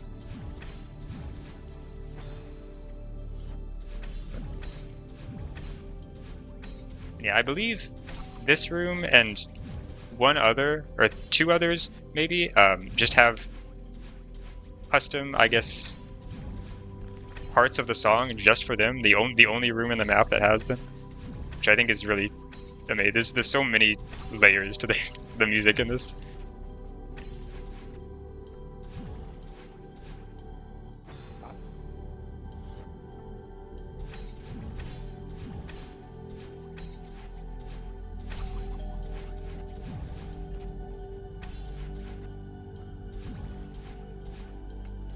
Oh, hold on.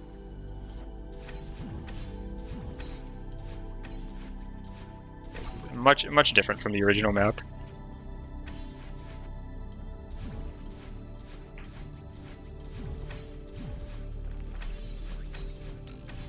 There we go. Okay. Now we can get to the B612 room, which is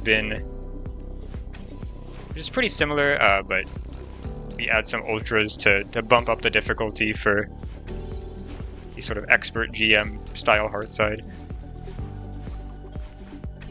Still a lot of the same Kevin setups at play.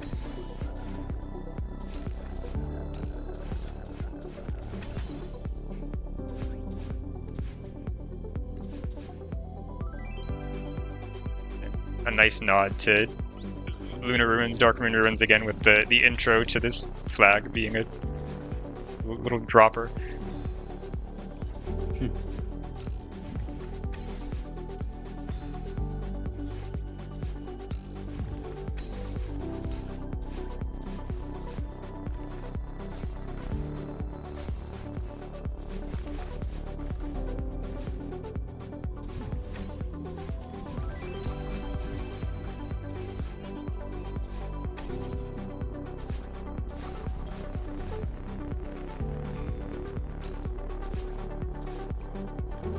Then back to where the run started.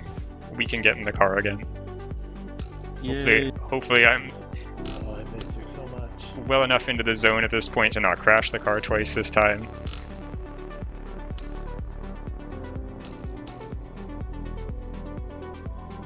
As much as I would have loved to see this bumped up to expert difficulty by adding some crazy car ultra chain at the end, this is mostly the same as the difficulty of the original map.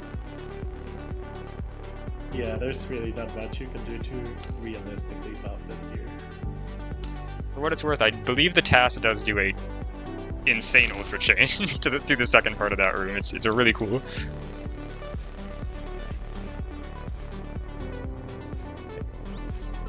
Curious to see if there's similar skips here and now.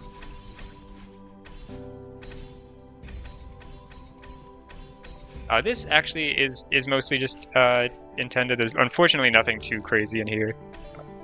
We do have. Actually, hold on. Let me not mess up the ending of this.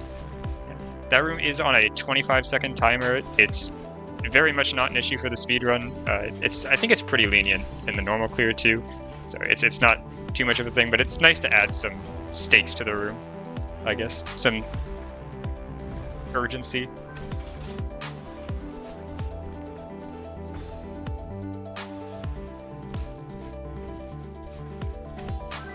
Is the City in Silence flag. We're almost halfway through in terms of flag count.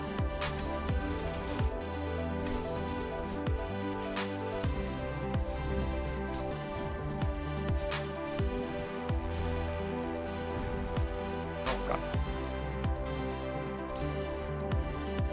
This is also, again, pretty similar to the original map with a kind of evil ending, I guess, to it.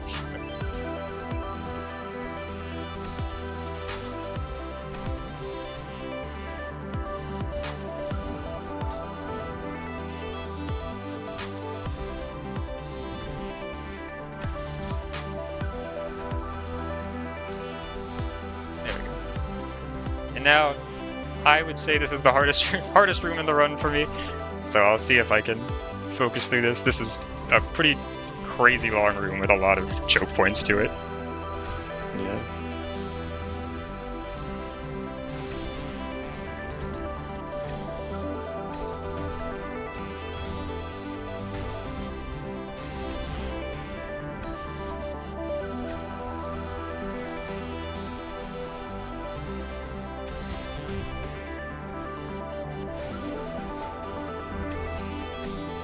That's all right.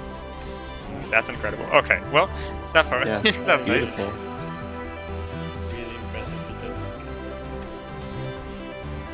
The next two rooms also maybe not quite as much this one, but these next two rooms do also add a ton of difficulty to this checkpoint. I think these 5 flags back to back are pretty crazy.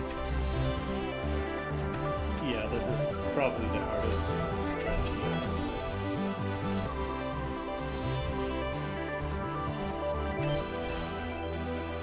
The difficulty curve is very cool in that sense. Once you get past this checkpoint, you get to relax a little more and take a breather.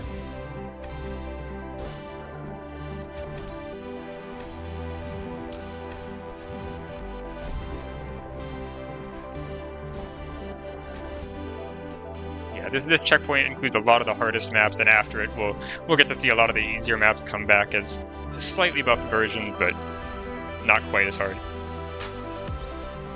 This flag, gravity flow again, while still being one of the hardest flags in the gravity flow spirit, also gets to have a major skip.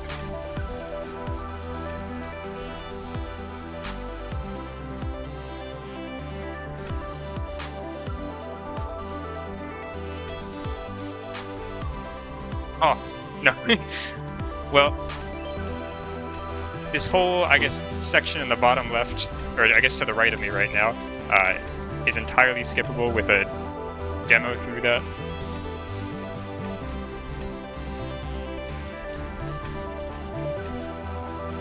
The ending of this room is just sort of very chokeable with how fast you need to get those ultras going.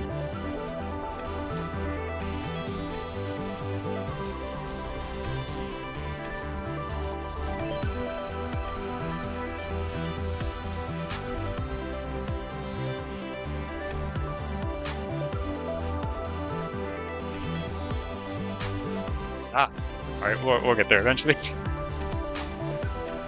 Yeah, this flag gave me a lot of trouble on first playthrough. Because these ultras at the end do not pull any punches. Yeah, I think this was the longest individual room of my first entire Gallery Collab playthrough. Same.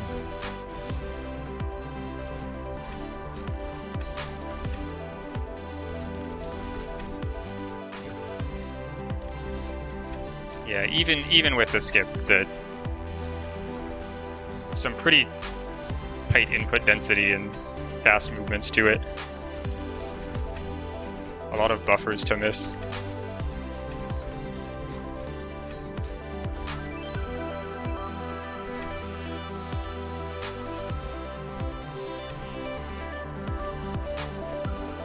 Oh, okay, I thought I wasn't gonna make it. We're fine. Okay. Nice. Nice. So now we get into the final 2 checkpoints, and really where, I mean, I'll probably compliment the music every single time it changes, but one of my favorite layers of it.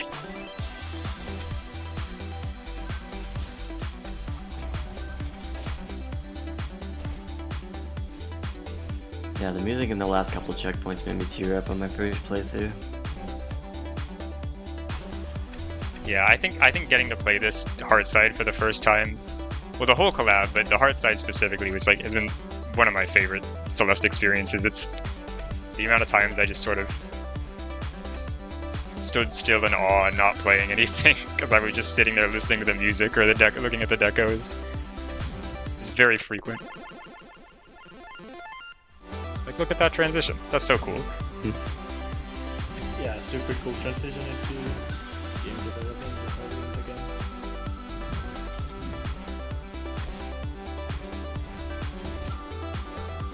And this whole level is a reference to the gacha game Blue Archive, by the way.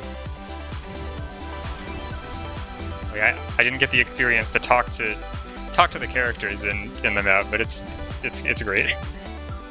Yeah, it has a pretty incredible story as well.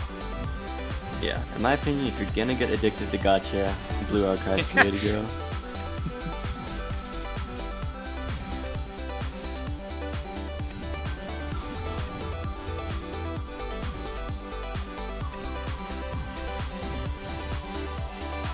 So this next room is done as intended, but as a fun bit of lore to it, this room used to have a skip where you could go over the top of it. It was basically you didn't have to play any of the room. You just kind of go out of bounds right there where I died. Instead of removing it, you can still go up there, but if you go up there, there is just basically MOV gameplay, like crazy GM+1 speed chain that you can do instead to beat it, instead of just walking down a path. I think it's one of my favorite ways I've ever seen a skip patched out of something. I've actually never seen it before. That's awesome. I actually got jump scared by it while doing an IL for this once. I was like on a really good pace and I went up there and I was like, something's different.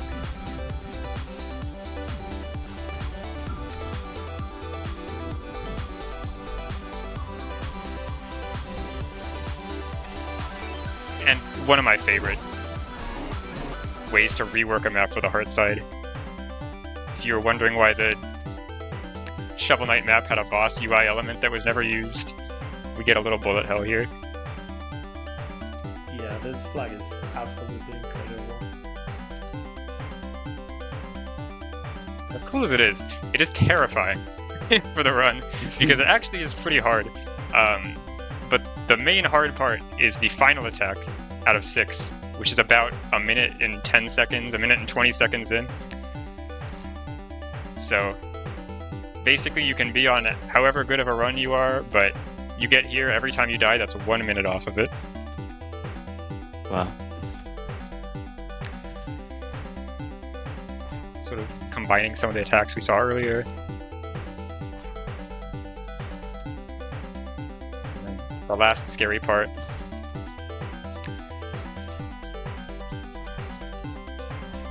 Oh, well, alright, well, that's what.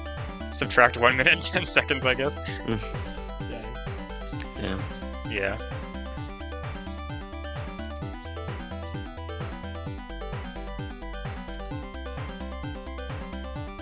the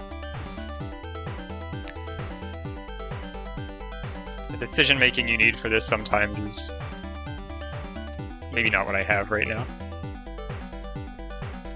Be Master Max 5. Yeah.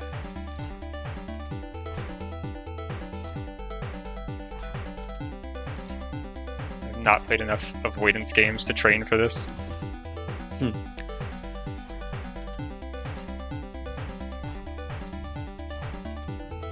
Just tag in Mr. Heck. Oh, alright. Is he there? Can you come help out for this one? I don't like this. Okay. This is probably fine. Yeah. Okay. I'm just gonna wait. I'll just wait it out. I'm not gonna take any chances. I'm on a timer. Okay. Very nice. Final checkpoint.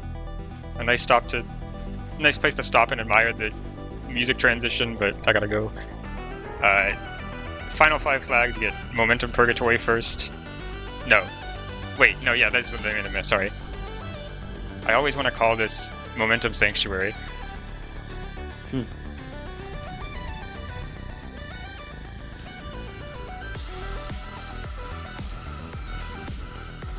I forgot, you play on controller, right? Yeah. I'm curious. Where some of these mustaches are coming from, at least. Sorry, I didn't mean to Yeah. analyze you like that. It's fine. A lot of this, a little bit of nerves there, so especially at the start of the run. Get the Sailing Star Phantom flag, which introduces these double dash ultras.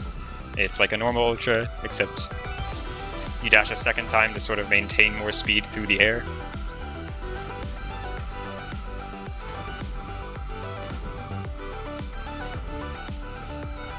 The speed requirement for this is also pretty tight. You can definitely get to the end of this room a lot and just kind of not be fast enough. Oh god. Oh, I think we should be good. Yeah. I think. Yeah. Very nice. This final checkpoint has some pretty incredible transitions. For sure. Oh yeah, this is definitely when I guess the production value kind of goes crazy, I guess. All these transitions are super cool. This flag has some very cute, holding direction segments. Where you kind of hold right or left and Madeline curves through certain... Yeah, a lot of the reverse fields, as unintuitive as they seem, are set up in ways that you actually kind of just hold the same direction the whole time, and it just kind of works out. It's really interesting.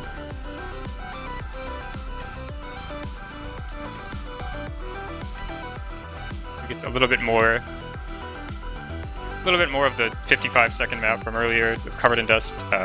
Honestly, this flag is very hard and very frequently just takes longer than the original map to clear in hard side runs.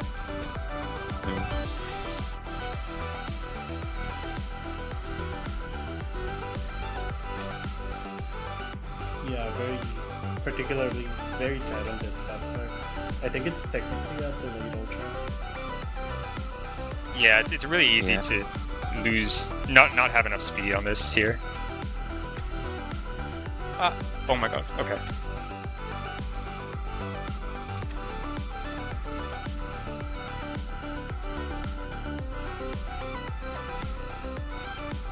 Right, and coming up on the final flag, if you've been keeping track, maybe you know what it is.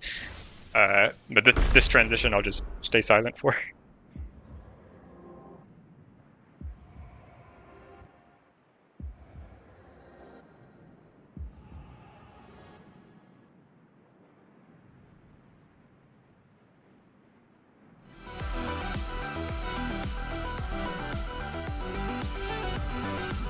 So we end with Season Traveler. We get to go through all 4 seasons again in one big room. It's incredible. It's a great ending to the rooms.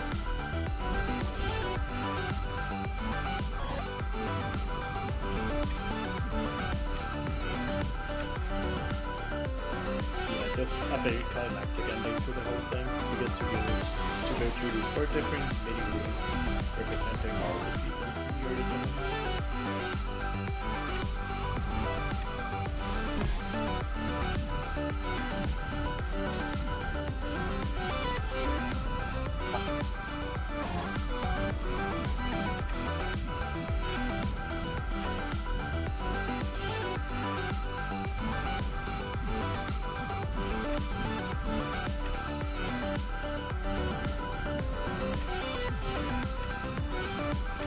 This room is a little tough, also about 45 seconds long or something, but hopefully can get through it pretty quickly.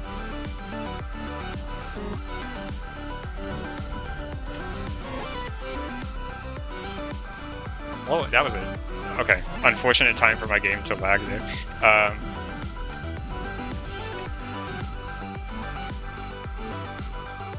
think this room might be too big for me to handle, or for my computer to handle.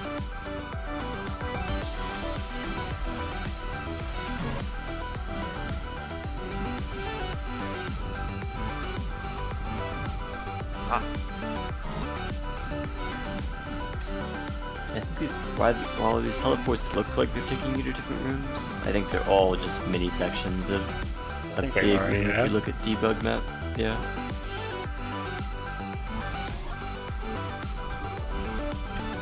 On top of that, just with all the effects going on from the spinners disappearing, there's a lot going on here, but it looks incredible.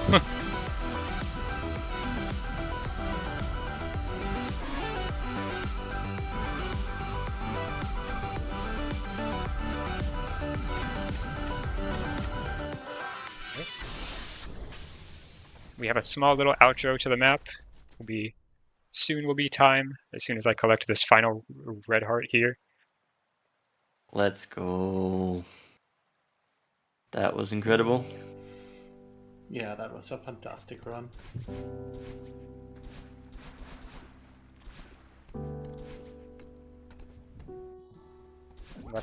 Well, that's time. But Is that PB? it's about, I think, 3 minutes short or something. A little off, but still a pretty good run. A lot of good times in there, at least. But yeah, That was awesome. Yeah, I can't thank enough all the people who worked on this collab. It's incredible, all the work that went into it. It's been one of my favorite, I think, Celeste experiences that I've ever gone through. As well as I have to thank a lot of the people who helped me with the run in general, with strat finding for it. Let's see, Boxy, Savadra, Nilram, Kaizo, both, like all 4 of them have just, especially the last 2, have provided so much help. It made this run so much more interesting than it would have been otherwise, and isn't just me doing intended strats for 2.5 hours. It's been such a fun experience learning this and getting to run it. And thank you to Fangame Marathon for having me here as well. Yeah, well, thank you for this great showing. Thank you. Honestly, I mean, you're pretty underestimated. If you have anything else you want to show, anything extra? Is there anything? I don't know. I don't know if I can think of anything off the top of my head. I don't know if I want to do that. Reverse. You rolled the dice. Well, I don't know if I want to go into reverse unreversed right now. I might play it safe and let people discover the magic on their own. But I don't think I have anything else unless there's something I'm not thinking of. If you got nothing, you got nothing, and that's okay. Yeah. Did you do prologue in the run or no? Yeah, I did prologue. Although it's skipped. I can run through it first. I can walk through it. But, I can play it as we go out. But yeah, it's a nice little. Unfortunately, it's cutscene skipped, but it is a really nice intro to the whole collab.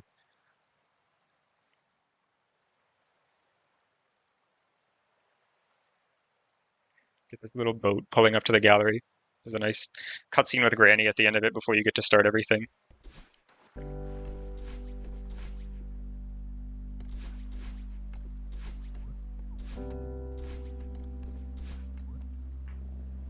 The deco here is actually so stunning. The cat here. Oh my god. Yeah, the deco here is beautiful, as it is with the lobby and the everything. The heart side, it's all the deco, the music, the maps. I've said it enough. But yeah, this collab is incredible. But I think that's probably all I have. All right. Well, in that case, thank you very much for this great run, and we will take a little longer break. Not too long, but we're gonna take some time, swap restreamers, and get ready for the next run, which is Udon Gain X by Red's Flame. So stick around, and I'll see you in a bit.